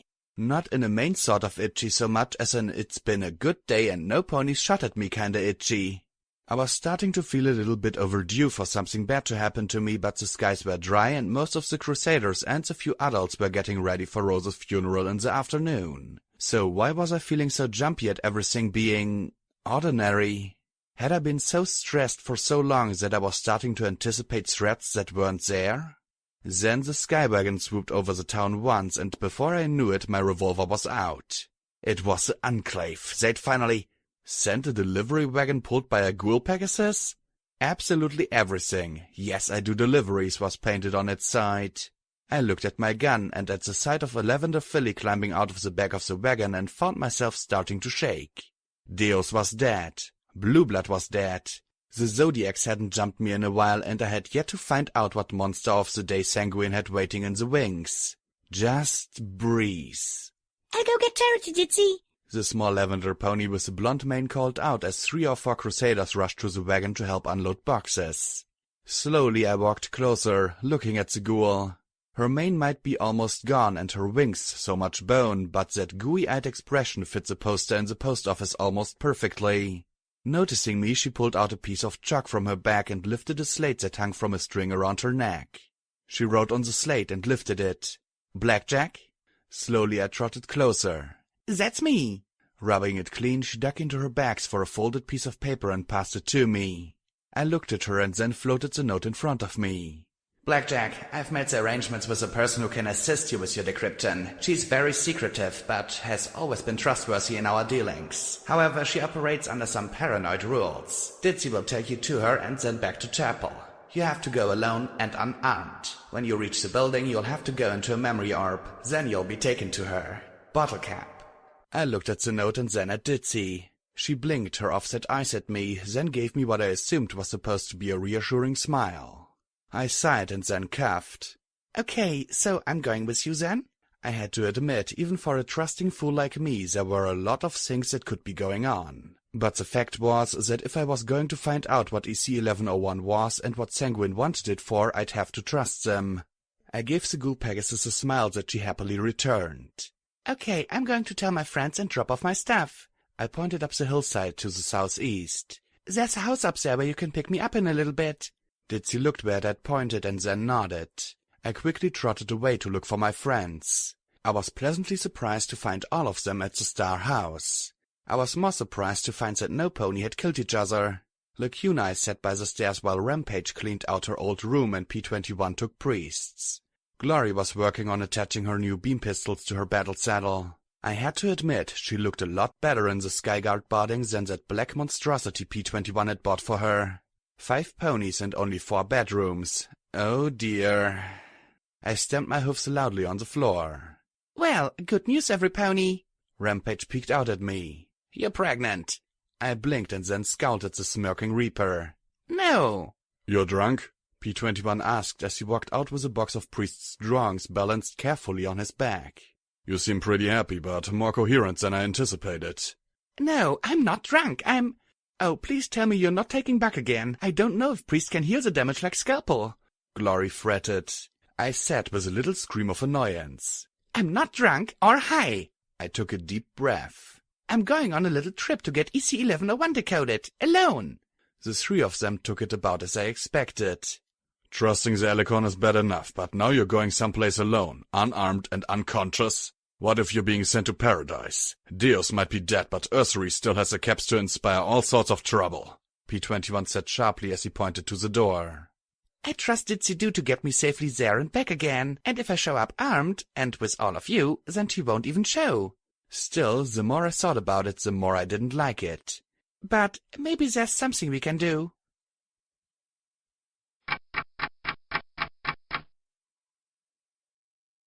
"1 minute. That's how long it took before my brain started screaming at me. The Skywagon lifted it in 1 minute, and I was certain I was going to die. Every thought was crushed away by that one impulse that grew and swelled within me. And while I knew that I was going to be sucked into the clouds while being smashed into paint on the ground, all I could do was scramble for an orb and clutch it to my horn as my heart beat faster and faster. I fought to try and make the connection, even if it was just to unconscious oblivion if the orb was trapped. I wanted to be with Mary Pony and Big Macintosh. I wanted to be with the Marauders. I wanted to be with Twist and Vanity and Jetstream and Stonewing and even Doof if I had to. I wanted to jump, insane as it was. I'd be happy taking a spin inside Deus, Blueblood or Gorgon or even Sanguine.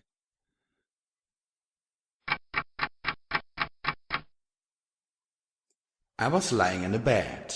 A hospital bed from the beeping machinery and the feeling of tubes going in and out of my body. Blissful lethargy filled me. I could barely move my head as the sensation of floating filled every limb. Everything felt so distant. I couldn't tell who or what I was inside right now, just that I was sprawled on my side on the bed. I had the feeling that there were a lot of ponies standing outside my field of vision, but I couldn't move to see them. Then a maroon bug in a white lab coat stepped into view. A pony truly is a thing of wonder. The arrangement of limbs, the path of nerves, the circulation of our blood. Magic is in our very bodies and souls. It courses through us. It gave me the ability to alter the universe. Gave you flight. His magic reached out to dab a claws at my host's drooling lips. Sadly, for all our wonder, our flesh is limited and our souls finite. But this war, this darling war, has offered us an opportunity to expand and explore the very possibility of life itself. And you are going to play a role in that. You should be honored, he said as he adjusted his glasses. You see, not only are we going to mend your flesh, we are going to enhance it, empower it. He patted his cheek softly. We are going to make you better. And with that, he moved out of my field of sight, his hoofs echoing across the tiled floor. The murmuring increased. I don't like this at all, a familiar mare's voice said with an edge of tension as she approached the bed I lay upon. I want to speak to him. The subject is under heavy sedation for the procedure, Fluttershy. He shouldn't be conscious. He shouldn't even be alive with his spine severed. Another mare said as the pink-haired Pegasus stepped in front of my host and lowered her soft blue eyes to meet mine. Her lips curled softly and I felt his curl to match. Don't worry, soldier. We're going to fix you right up. We're going to make sure you never ever get hurt again. I felt a rasp in my throat that might have been a question. I didn't feel good. What little of my body I could sense felt like it was crawling inside.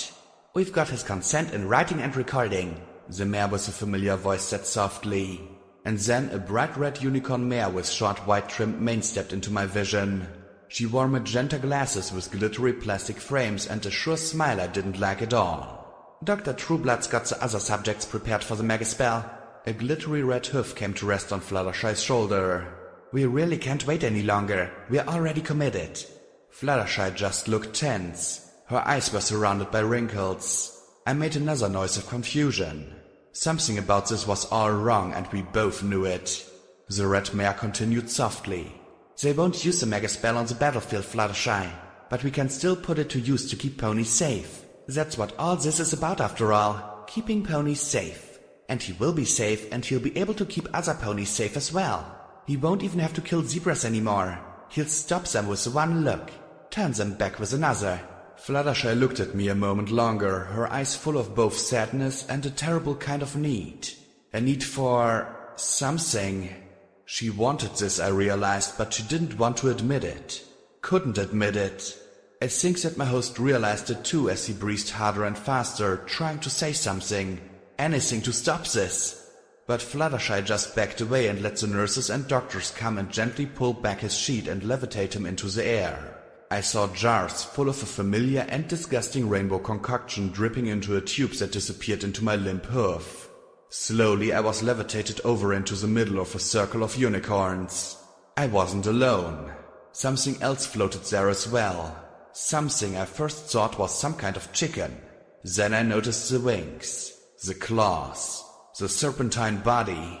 But before my eyes it was changing, bubbling, melting as if it were made of wax. "Careful!" the medical bug called out. "You don't want to liquefy them too much. Remember the last 4 subjects." And so was my host. I caught a glimpse of his hoof stretching like wax before my eyes. I wanted to cry out, but all he could do was rasp as I felt his body return. They'd said they'd sedated him. They'd lied, or it wasn't nearly enough. And when sensation returned, I felt the violation of the creature being pressed into his body. Flesh twisted as I felt it struggle and hush for freedom inside him. And it was slow. So horribly slow. The creature felt as if it was swimming inside him, as if his flesh were a net it tried to escape from. And worse, I had the distinct feeling of something happening inside my skull. My eyes crawled as I felt the sockets change. "Excellent, he's blended nicely," I heard the medical bug say sharply. "Right, purge the contaminants and let's see what comes out of the oven." The glow dimmed and I felt something horrid being expelled from my orifices. "Good, superfluous biological material removed. Everything going exactly as it should." The bug stomped his hoofs eagerly. "Wonderful, the fusion megaspell is a success." I dropped to the floor in a pile of colorful ichor and fleshy goo and slowly turned my head towards the sounds of the stomping. The maroon unicorn in the lab coat seemed quite enthused. Meanwhile, Garnet was escorting Fluttershy to the door. I rose to my shaky hoofs, feeling a body that was no longer my own. I tried to talk around the serpentine tongue, tried to call out to Fluttershy. I imagined him begging her to turn him back. Then, with one parting glance over her shoulder, Fluttershy left the room with Miss Redhoofs. A nurse stepped in front of him. "He seems aware, Dr. Trueblood," she said as she stared into my host's eyes. Then she jerked and gasped, crying out in pain as her limbs solidified before me. "Excellent. Magical traits of the addition transferred intact," the maroon pony in the lab coat said, actually dancing in glee. Then my host reared up and smashed the petrified pony into rubble. Screams started as he began to charge through the megaspell chamber. I noticed that he was trying to struggle to the doctor, his bat-like wings fighting for purchase. But then spells filled his body with a lethargy. He collapsed as the numbness robbed his strength once more. A sack went over his head. Conjured ropes bound his limbs. "You said he'd maintain his sapience, Doctor," the mare with the glittery hoofs shouted as she returned. "Fluttershy almost saw that." The unicorn bug chuckled in delight. "Oh, he did. I'm sure of it. He came right towards me after all." "You're sure?" "Oh, yes. Project Chimera is a complete success. We simply need more subjects to make the process more efficient, explore combinations, trace possibilities." The doctor chuckled from nearby. "I think we should classify this train as Gorgon." The glittery hoofed mare spoke from right above me. "I hope you're right, Doctor. We're trying to procure more combat personnel for the prototypes. Luna wants war resources and we're going to give them to her, so we'll have to keep billing this as a Ministry of Peace project to keep the others distracted." Cloak and dagger intrigues I leave to you, Garnet. Are you going to forward our results to Emerald? "Of course, Dr. Trueblood. The MAS should be briefed about the possibilities of containment-accelerated megaspells, and we're already exploring possibilities with the other ministries." "Are you sure that's wise? Shouldn't the Ministry of Peace maintain exclusivity?" Garnet laughed brightly. "Oh, Doctor, then we wouldn't be able to get away with nearly as much." I felt magic lift his body as the red pony said softly, "Let's make sure his memory is nice and clean and then put him in storage till we are ready to duplicate the process." I felt a horn touch his forehead through the bag and everything swirled away.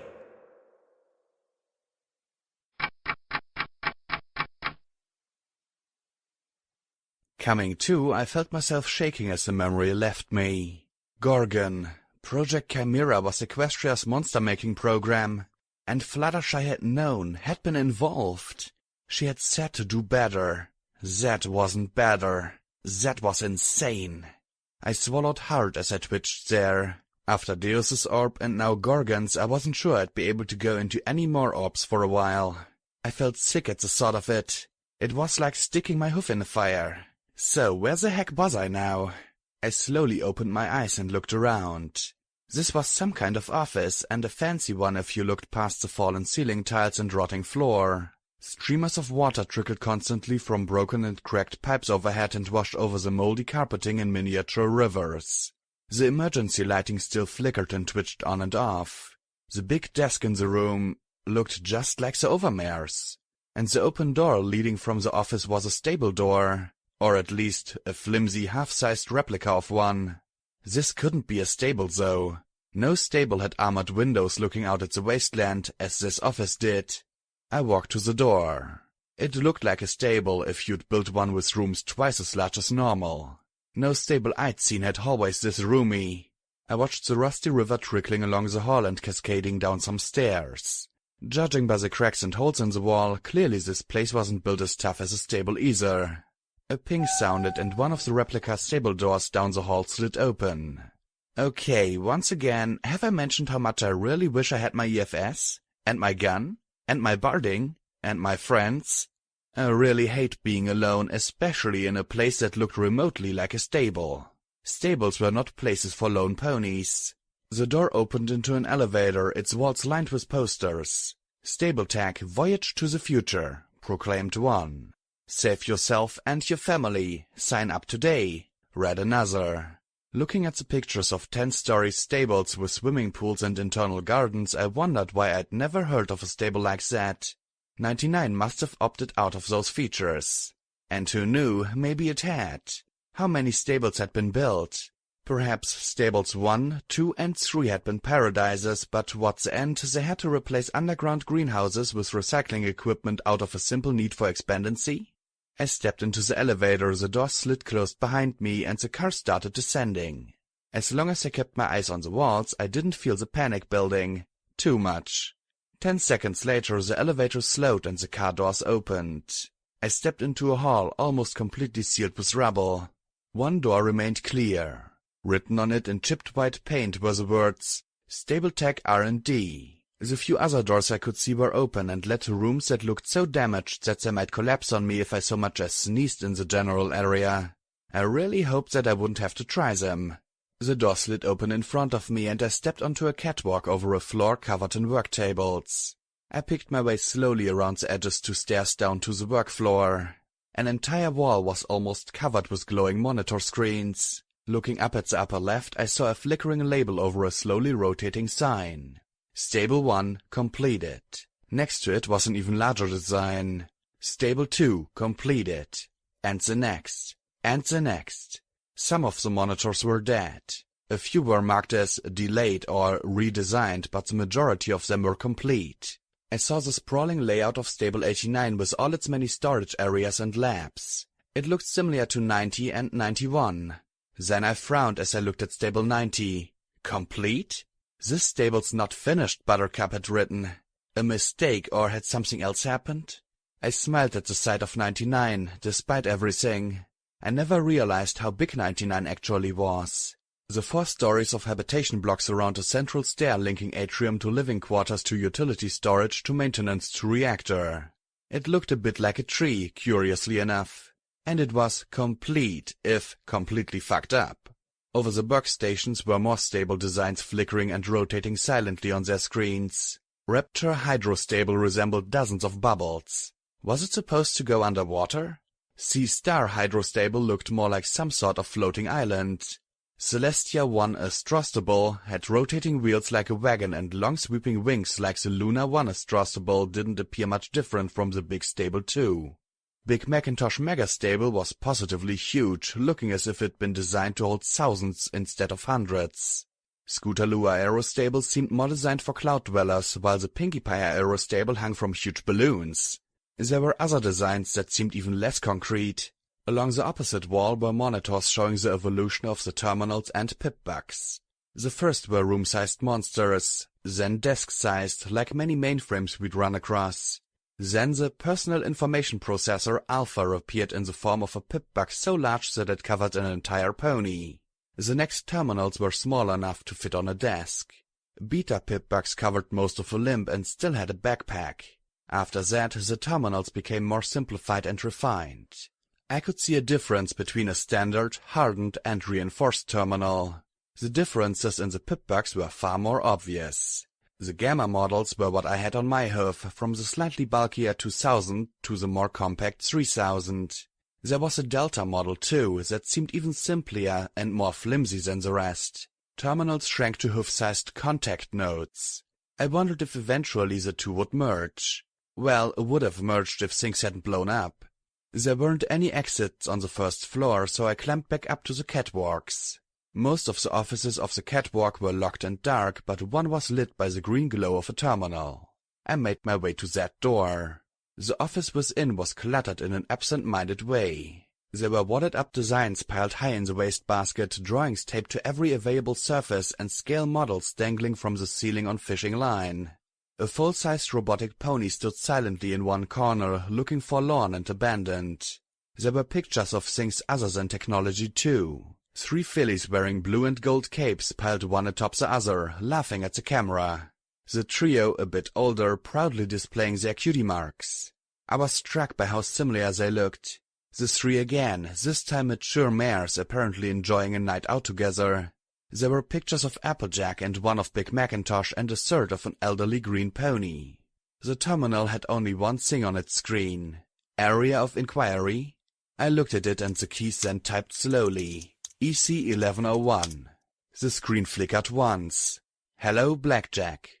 I was looking at the blinking cursor when a flicker and flash from behind me caused me to spin around, reflexively trying to ready a weapon that wasn't there. The light was coming from the robot, and as I watched, it grew more and more concrete until a flickery image of a young apple bloom stood in front of me, identical to the filly in the picture, save for the luminance that glowed around her.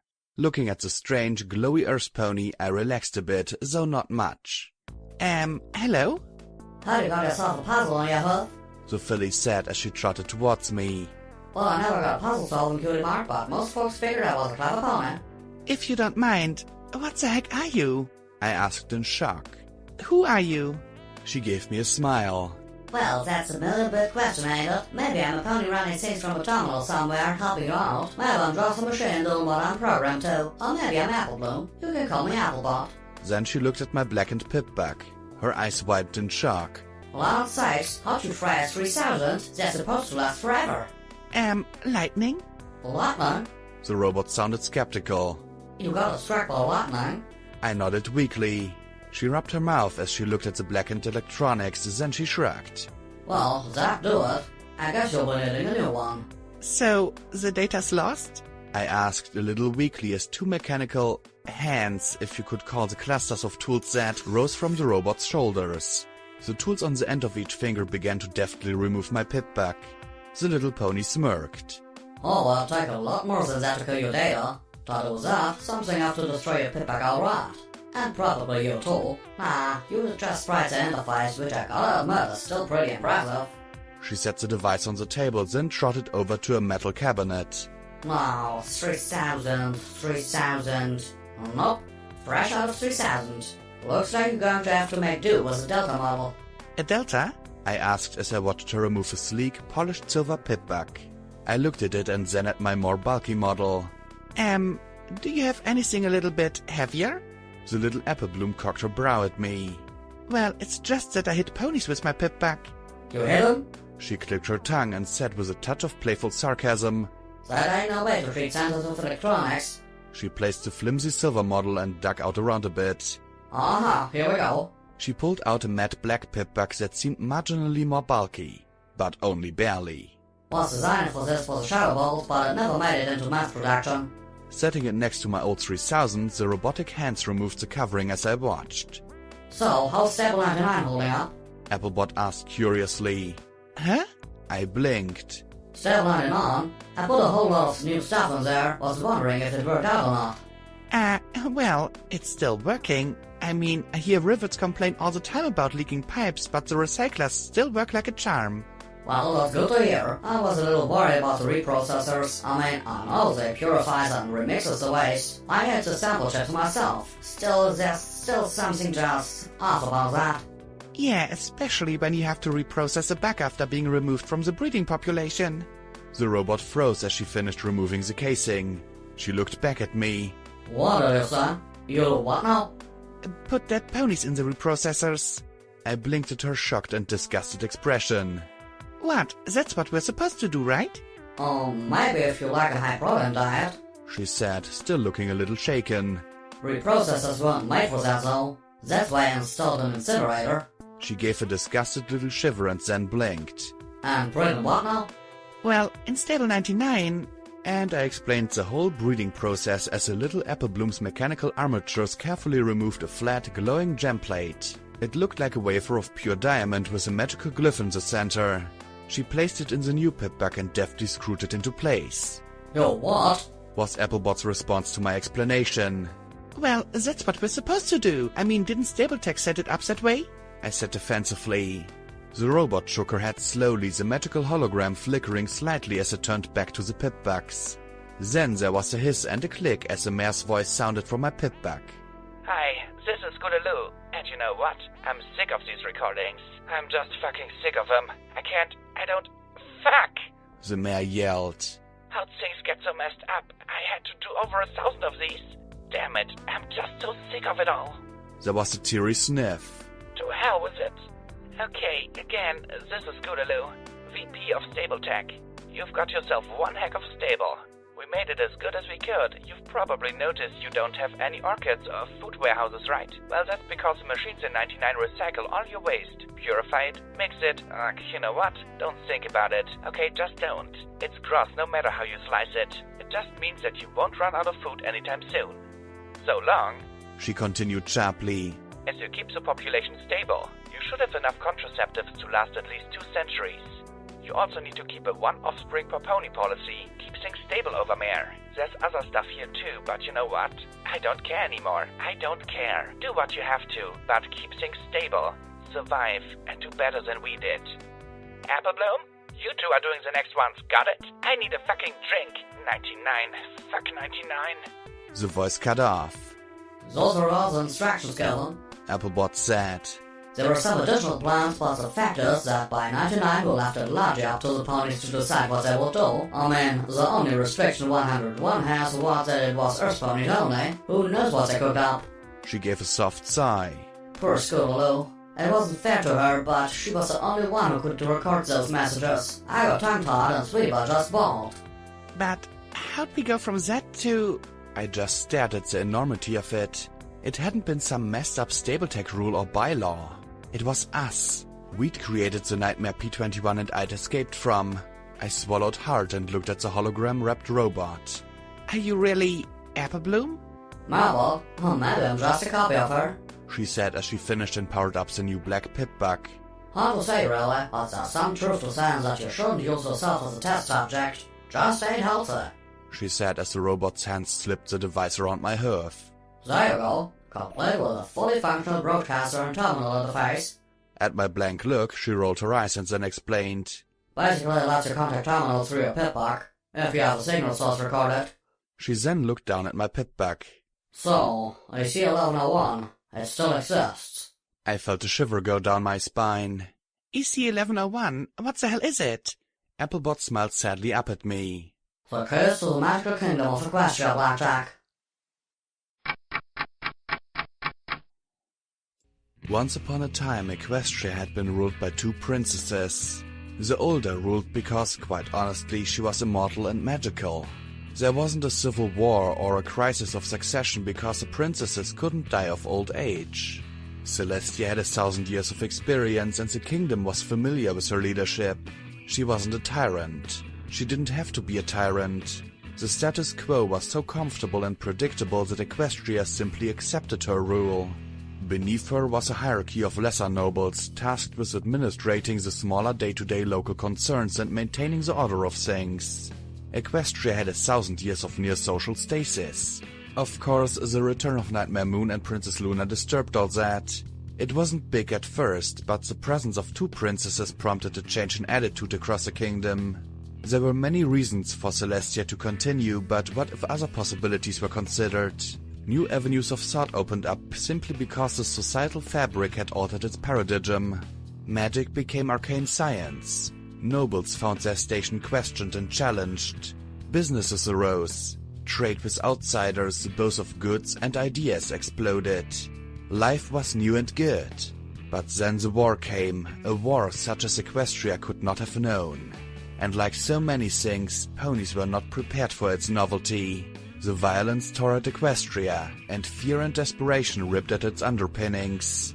Some stresses pushed science and magic further than ever dreamed. Others tore ponies down. But through it all went the ironclad belief that, whether under Celestia or Luna, a princess would rule. Shadowed Hoof Ridge changed all that. Only Big Macintosh's sacrifice prevented Equestria from discovering the hard way just how integral the princesses were to the country's collective psyche. The death of a soldier was tragic, but the idea of losing one of the fundamental parts of the kingdom proved unbearable. It introduced an insidious question. What would Equestria do if the princesses were killed? EC 1101. Question command 1101 is the computer file. Applebot explained softly as her mechanical hands withdrew into her shoulders. It's an light trigger mega spell designed to transfer control of the country's crucial systems from the princesses to another individual in the event of both of the princesses' deaths. It was supposed to use the terminal's network. It would travel from terminal to terminal, node to node, seeking out the next designated target. So who were the targets? I asked just before the realization hit me. The Ministry Mares, of course. Us, First Flower Sparkle, Zone Applejack, Ramble Dash, Fluttershy, Rarity, and finally Pinkie Pie. The spell would locate them all and bestow upon them the authority to run the country and give them full control of the countless information, magic, and technological systems that run Equestria. If it failed to do that, it will seek out the head of the armed services, the courts, the Office of Interministry Affairs, or the descendants of any of its targets. Unfortunately, it seemed the spell could not make contact with our opponent. So how did it end up in Stable 99? Sheer size, unfortunately, and the fact that it wasn't triggered till the fall of Candelabra, which took far longer to die than the rest of Equestria. Most nodes handle small packets of magical information. EC 1101 was not small. It was a highly complex behemoth of the spell, and unlike normal files, it had only a few networks it could move through swiftly. The Bellfire bombs shattered those networks.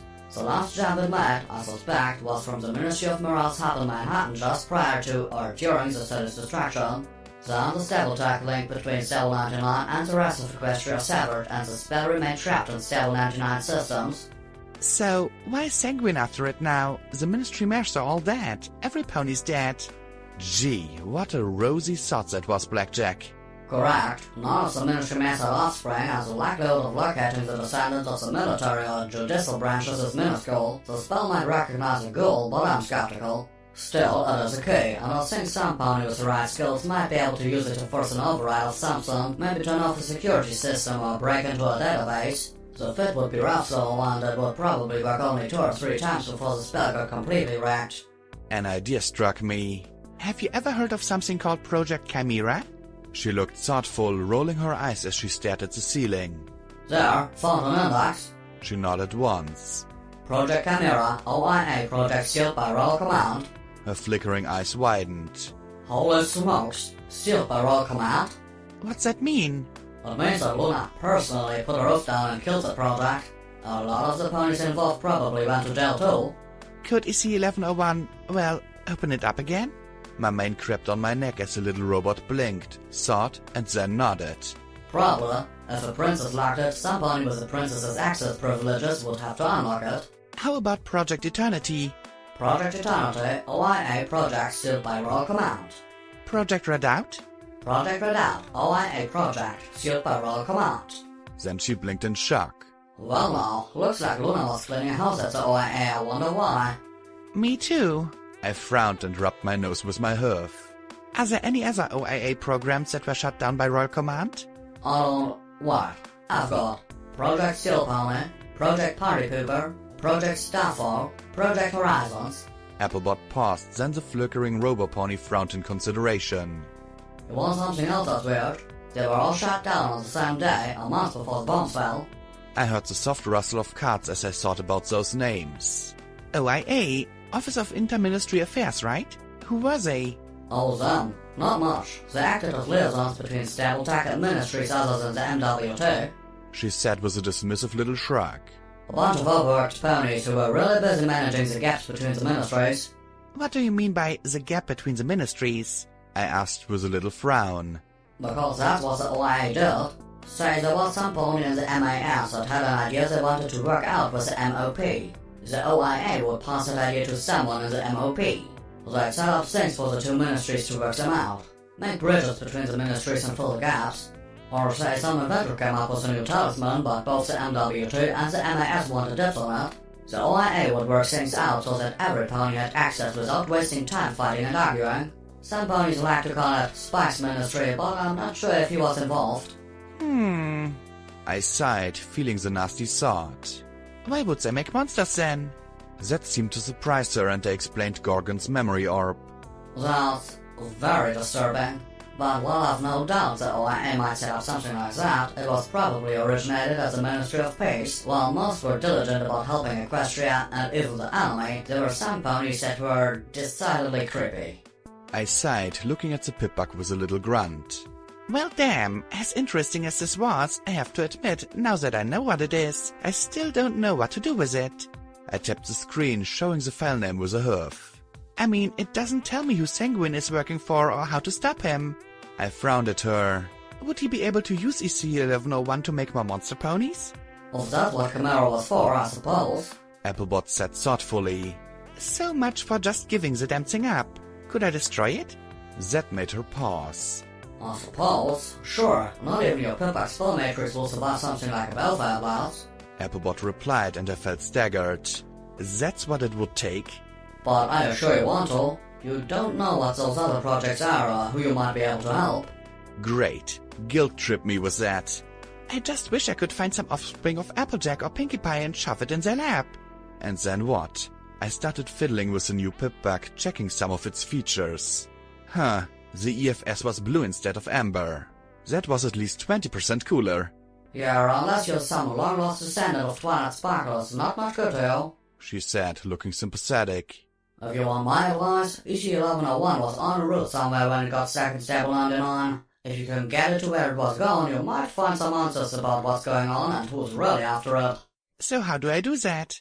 Oh, that's easy. Go back to whatever terminal you got EC1101 from and see which terminal it was going to next. Go to that terminal and repeat the process till the routing is finished. Go back? I muttered weakly, my eyes widening. My mane was suddenly feeling very scratchy indeed. Back to Stable 99. I had to go back. I wasn't exactly sure about Applebot's suggestion of following the routing, but it was all I had at the moment. Above all that, though, was the fact that Stable 99 was the chapter I needed to close. I knew now that what they were doing was wrong, and I had the guns and friends to make sure it stopped for good. Well, it's a plan at least, I said, smiling.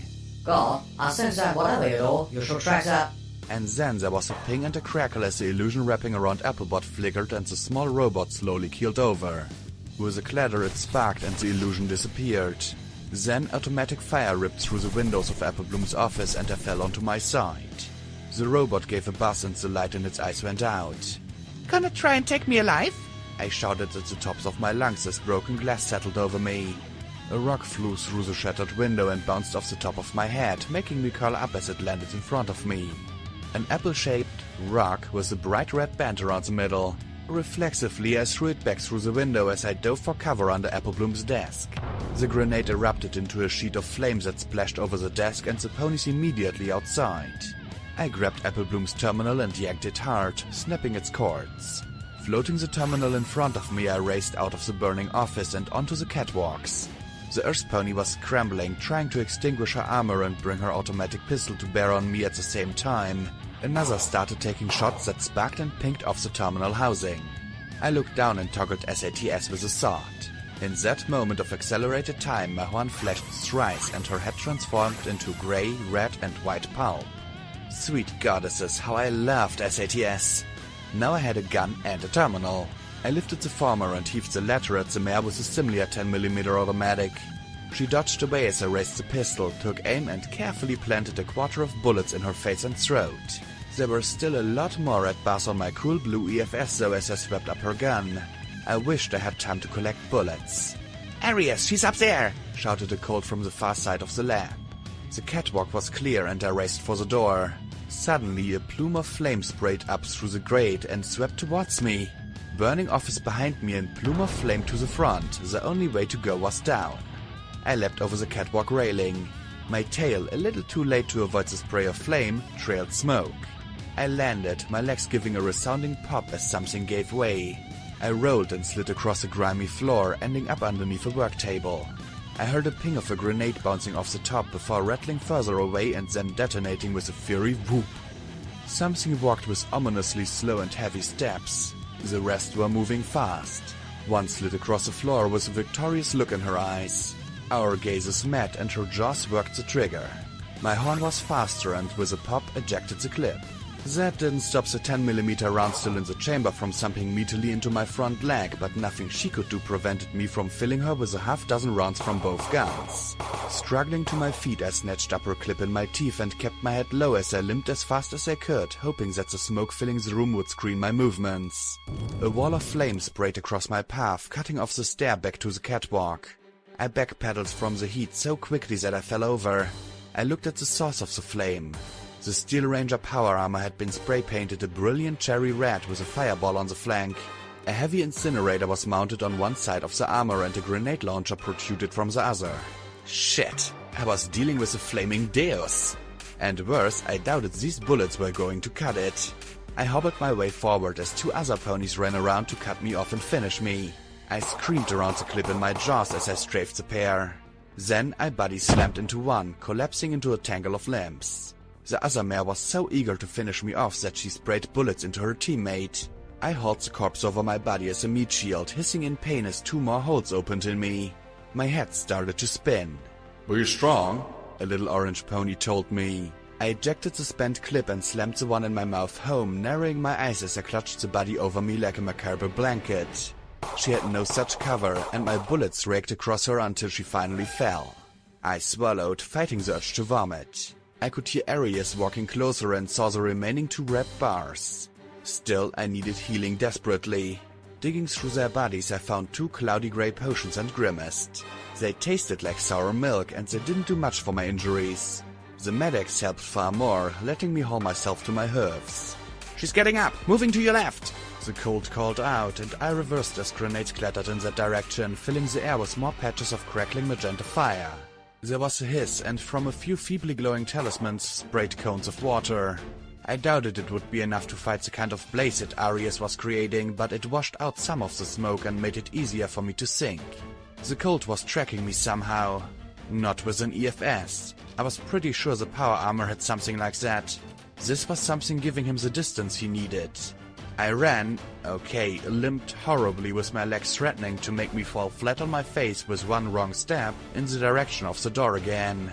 As I approached the stairs and the catwalk, I saw the blue unicorn Colt with a picture cutie mark from Chapel looking down at a strange little device between his hooves.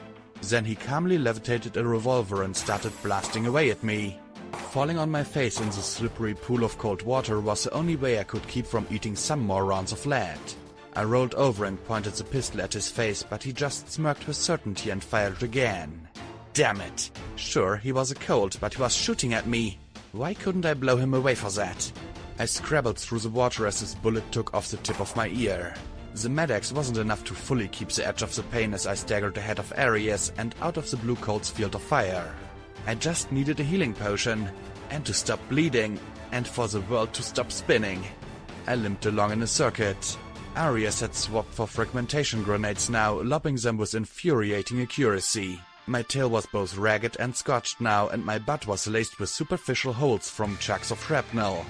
The second I slowed down even just a little, I was toast. I wondered if they were toying with me for Gemini and Taurus. Wait, my tail. I took cover behind an overturned workbench and ran my hoofs and magic through my singed tail. Then I felt it. A small ball the size of a corn puff and almost as light was clipped to my tail. It had a small blinking light. A tracking device? Good, I was so glad I wasn't going to have to yell at Ditzy or Bottlecap. Still, what good did it to me against that power armor? Eventually I'd bleed out or burn up, even if I crushed the thing. What I needed was some way to disable Aries, like with one of P-21's spark grenades. Some way. I looked at the rows and rows of stable monitors and the cables hanging behind them. Left, 40 feet, now! The Colt yelled as Aries turned and fired another shot with the grenade launcher. To the right, I scrambled on top of the closest workbench and prayed. The grenade exploded, the monitors flickered wildly as the power cables were severed and the wires dropped into the churning water. There was a resounding pop and a smell of ozone. The power armor's weapon drooped as the crackle went on, and then everything went dark. Slowly I walked towards the stairs and looked up at the Colt. Now his smile wasn't nearly so cocky. Aries? Aries! She's coming! In my mutant gaze I could see him clearly as I walked through the darkness towards him and tossed the gun aside. He gave a desperate giggle and hiccup as he levitated his revolver and pointed it at me. My horn shoved the barrel aside as he fired. He re-aimed, and again I shoved the barrel in the other direction. The bullet passed so close beside me I could feel it. I stared him right in the eyes as he pressed the hot tip of the gun to my forehead. You won't kill me. I'm just a kid. I'm just a colt. You won't. Please don't. As he scrambled back, I saw his strange cutie mark was peeling away. A cutie mark decal. His flank was blank beneath it. He pulled the trigger, but there was no recoil as my magic gripped the hammer before it could release and fire the round. Now he shook in terror as his levitated weapon jerked ineffectually. You're right. You are just a colt, I said low and soft, my grin spreading. And I'm not an executioner. Then I grabbed him in my bloody hoofs and twisted, sitting atop the stairs and pulling him across my lap as my magic flung the weapon from his startled grasp. He wailed as I pinned his head with one hoof and then spanked his ass as hard as I could, grunting with each smack. Do not shoot the nice security pony! Then I shoved him away from me and limped towards the elevator, leaving him sniffling behind me. From the depths of the power armor came a masked tentative. Hello? As I limped into the door.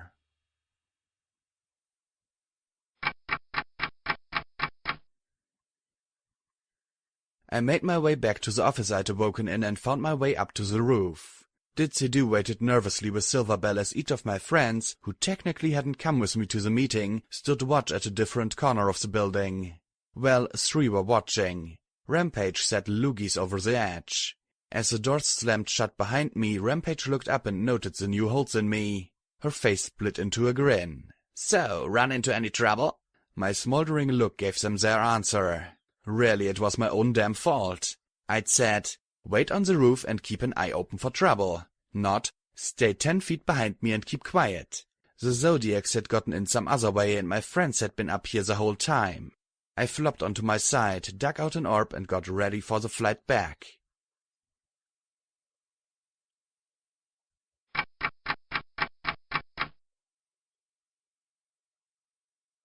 Jetstream. The memories that flowed from the orb weren't the same as I was used to. Somehow they were concentrated and accelerated, coming in flashes and little insights. Jetstream meeting Stonewing in summer flight camp.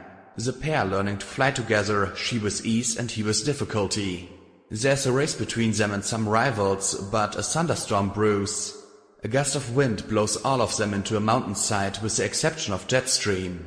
She flies faster than ever before. Stonewing, slowest flyer in all of Equestria, proves himself also the strongest as he carries 3 Pegasi across a finish line on his back. She's gotten her windy cutie mark. He's gotten his granite wings. The pair, older, seeing the Wonderbolts perform for the Summer Sun celebration. A cyan Pegasus with a rainbow mane talks about wanting to join the team.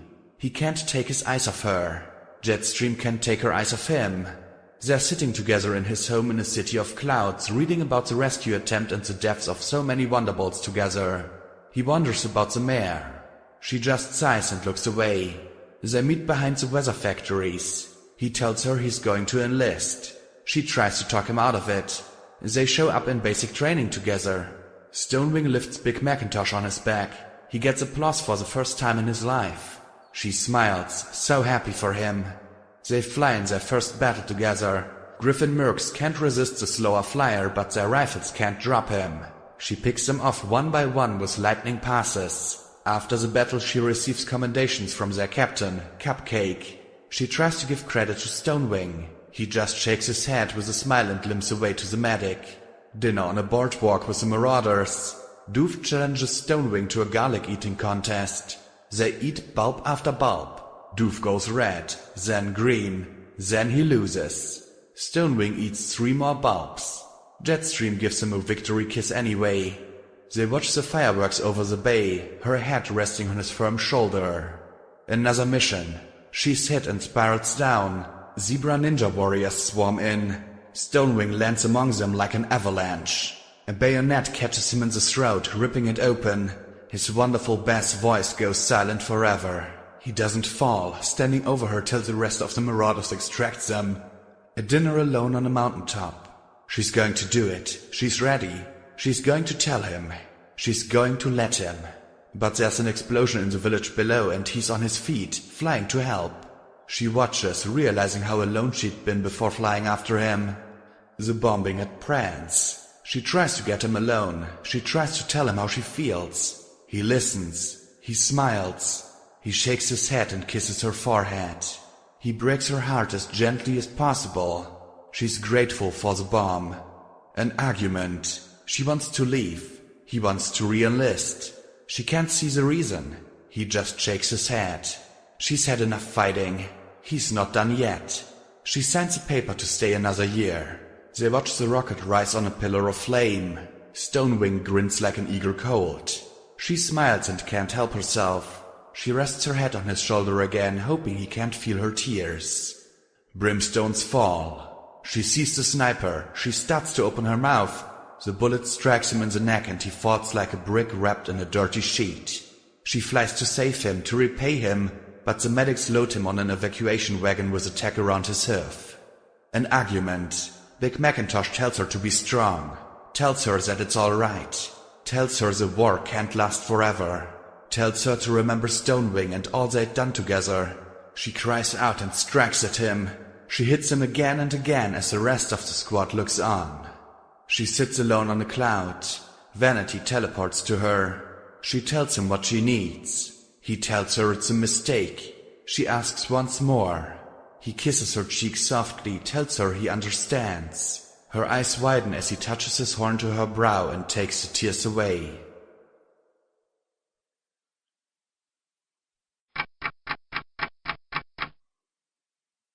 I awoke on the floor of the wagon, my gut and inner ears telling me that we were still flying. Fortunately, my brain had been through enough that, instead of screaming incoherently, I just lay there and groaned. Try to relax, Blackjack. We're almost back to chapel, P-21 said quietly as he stroked my striped mane. Guess we weren't much help after all. It was my plan, not your fault, I replied with a groan. What's wrong with her? The young filly asked as she looked down at me. Just not good with wide open places, I groaned softly. Too many memories, too. Pinkie Pie, Stonewing, Jetstream. The little filly suddenly looked curious. A memory of Pinkie Pie? What was it about? Some pony tried to bomb a party she was at. Talking helped a little. Took my mind off of falling. Ugh. Muttered the disgusted filly. I'm not cleaning that up. Don't worry about it, Silverbell, Rampage said as she tossed a dirty rag over the puddle. I tried to go back into Jetstream's rapid-fire memories, but it was useless now. My horn refused to make the connection. Then I looked over at Rampage and saw she'd removed her steel barding once more. Lacuna had to carry it so the cart wouldn't be overloaded. The strapped pony had no problem looking out, but I suppose that was because if she fell she'd... Ugh. My eyes drifted further down to her flank and then I froze. A cutie mark was a pony's most innate self, an ultimate expression of who and what we were. That'd been as far as I'd gotten in the lecture before passing out from boredom, but I had the gist of it. Cutie marks mattered. So what was the meaning of a cutie mark of a teddy bear having its rotting guts torn out by barbs of rusting metal sprouting from candy while it itself ripped at a distorted zebra glyph of a skull while fleshy tendrils pulled and shredded at the normally smooth lines and black lightning struck and shattered wine glasses while in the background swirled a spiral like a whirlpool? Yes, it actually moved. As I watched, the barbs of rust melted into chains while the teddy bear pulled its guts back in and screaming pony faces bubbled to the surface. Our eyes met, red on pink, and she gave me a little smile and shrug. Ha! Beat that for a cutie mark. Mine moves. I didn't want to beat that. I'd rather die than beat that. You win, I replied softly. I shut up for the rest of the flight. I wasn't going to say one single word of complaint right now. There were worse things than flying.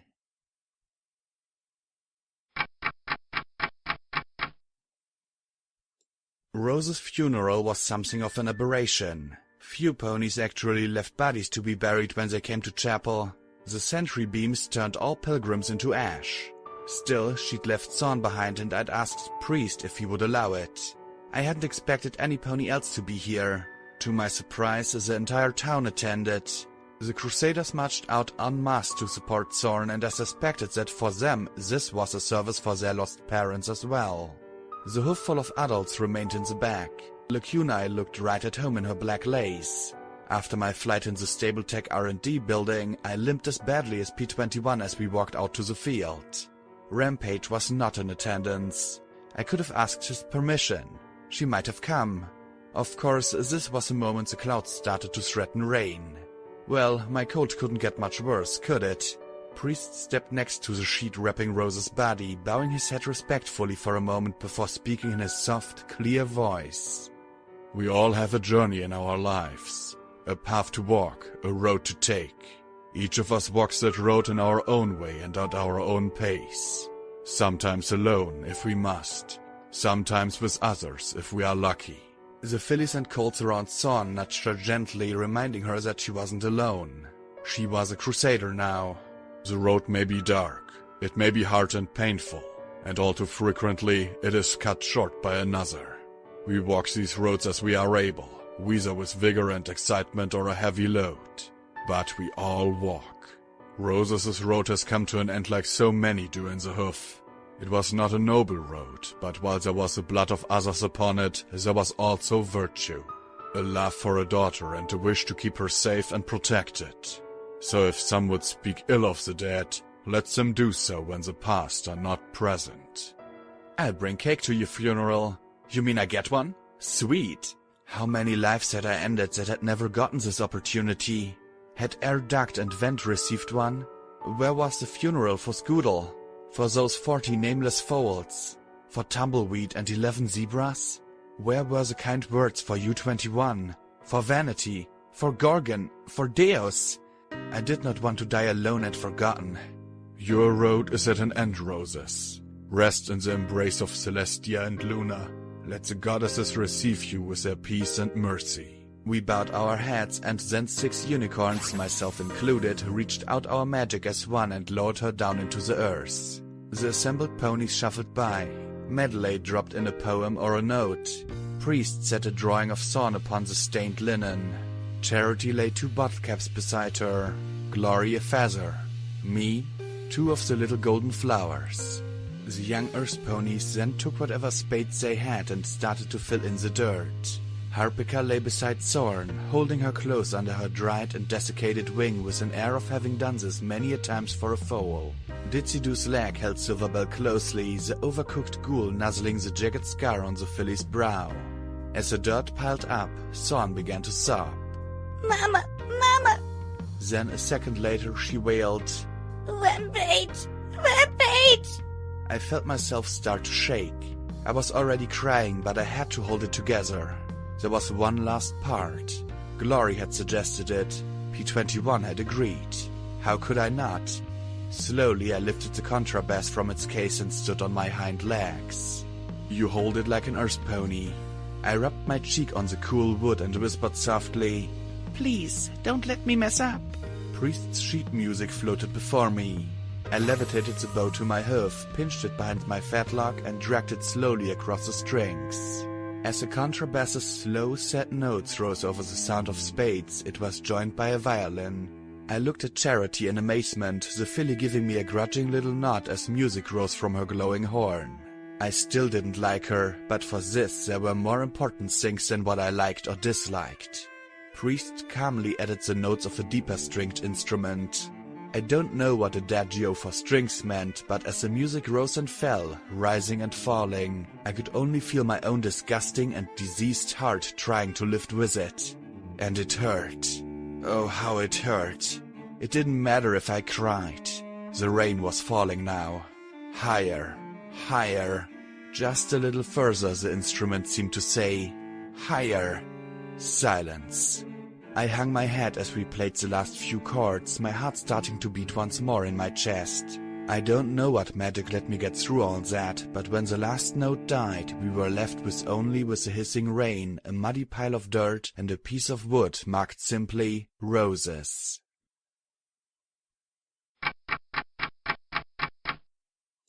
Most ponies, being smarter than me, know to get out of the rain, and this time I was at least clever enough to follow them. In the post office was a mournful celebration as the Crusaders talked about fallen friends and lost family. There were tears, but there were just as many smiles.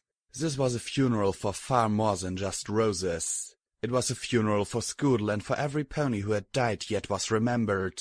It was for that nameless Dashite, for those infected farmers, for Hoss and Granny Smith and Macintosh and Mary Pony and all the fallen marauders. I limped over to the lace-veiled Lacunae. So, goddess. The goddess isn't here right now. Lacunae replied in a low tone of near scorn. I was astonished I could hear it over the din. She could not bear to be here right now. She is ignoring me and distracting herself with inconsequential thoughts of the others. Looking at the alicorn, I frowned, not sure if I was upset at her or her goddess. I thought goddesses were supposed to care. They are. They're not supposed to die either, but they do. Excuse me, she said as she rose and walked into the bathroom. There was a purple flash under the door, and when I peeked in, she was gone. Stepping out, I saw P21 and Glory standing apart. The pair didn't seem to associate with the Crusaders as well as I did. I looked at Charity, and she looked back at me. The truce would last a little longer. Lacunae's gone. Somewhere. P21 frowned at me and shook his head. I don't trust it. We don't know what it can do. Glory scowled at him, probably for his choice of pronouns. Well, you can add disappearing to the list. And wings. And unicorn magic. Telepathy, Glory added absently. At my uncomprehending stare, she rolled her eyes. She talks inside our heads, Blackjack. Ever notice how you can hear her no matter how noisy it is? Yes. Yes, but it hadn't occurred to me that was because her words could skip straight past my ears and into my brain. But that was definitely good to know. So she could talk in my head. Though that did make me wonder what else she could do. I drifted through the crowd a bit more, then bumped into Hapika. The dusty ghoul looked at me in worry. Oh, Blackjack, have you seen Thorn anywhere? I brought her inside, but she's disappeared and the rain is getting worse. Oh, the master will be so upset if I lose track of one. She fretted, forgetting that her master was the one who had killed Thorn's mother. I sighed. I'll see if I can find her, I said softly, fearing that I'd have to tear her from her mother's muddy grave. Oh, please, please don't make me do that. I sighed, my mane itching from all the damp. I needed a bath. A hot bath. I stepped outside, coughing and spitting up more phlegm. I needed a few days' recovery, and I wasn't getting it. Even with the bullet holes healed, I could only hobble along. Pretty soon, I'd be as bad as P21. I slowly scanned the town, but my EFS was bare. She might have been in one of the houses, but I'd have to go into each one. The cool blue colors of the Delta Pip-Bug seemed to conspire with the rain to make this day as gloomy as possible. I looked towards Roses' grave and felt relieved and saddened that no pony was there. I sighed and coughed again, wanting to go inside. If Thorn was like me, she probably wanted to be alone. Then a tiny pink pony inside my head smacked my brain hard and pointed out something on the road. A tiny rain-soaked rag. A horn puppet. No. Thorn wasn't like me. She still had some pony to go to. I ran to the puppet and saw the lavender filly running towards the bridge. I forgot about my cold and shivery body and ignored my aching legs as I started to run. I yelled out into the rain for her to stop. Had one of the Crusaders told her about the bridge, that she'd be with her mother on the other side? There was another pony on the bridge. A pony that caught her in her limbs and held her as I ran to catch up.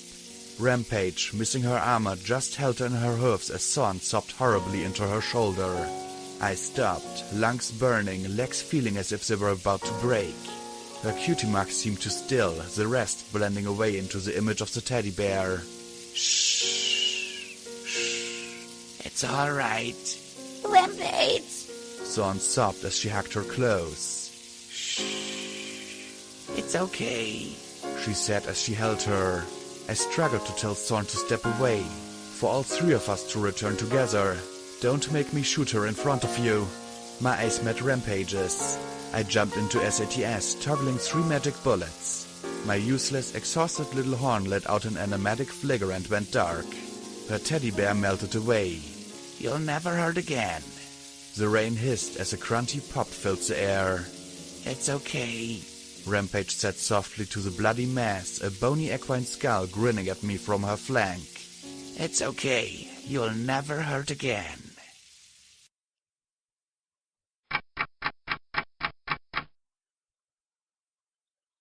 Footnote, level up, new perk added, Dealer's Ante. Every time you kill an opponent in SATS, the spell immediately regenerates 20% AP.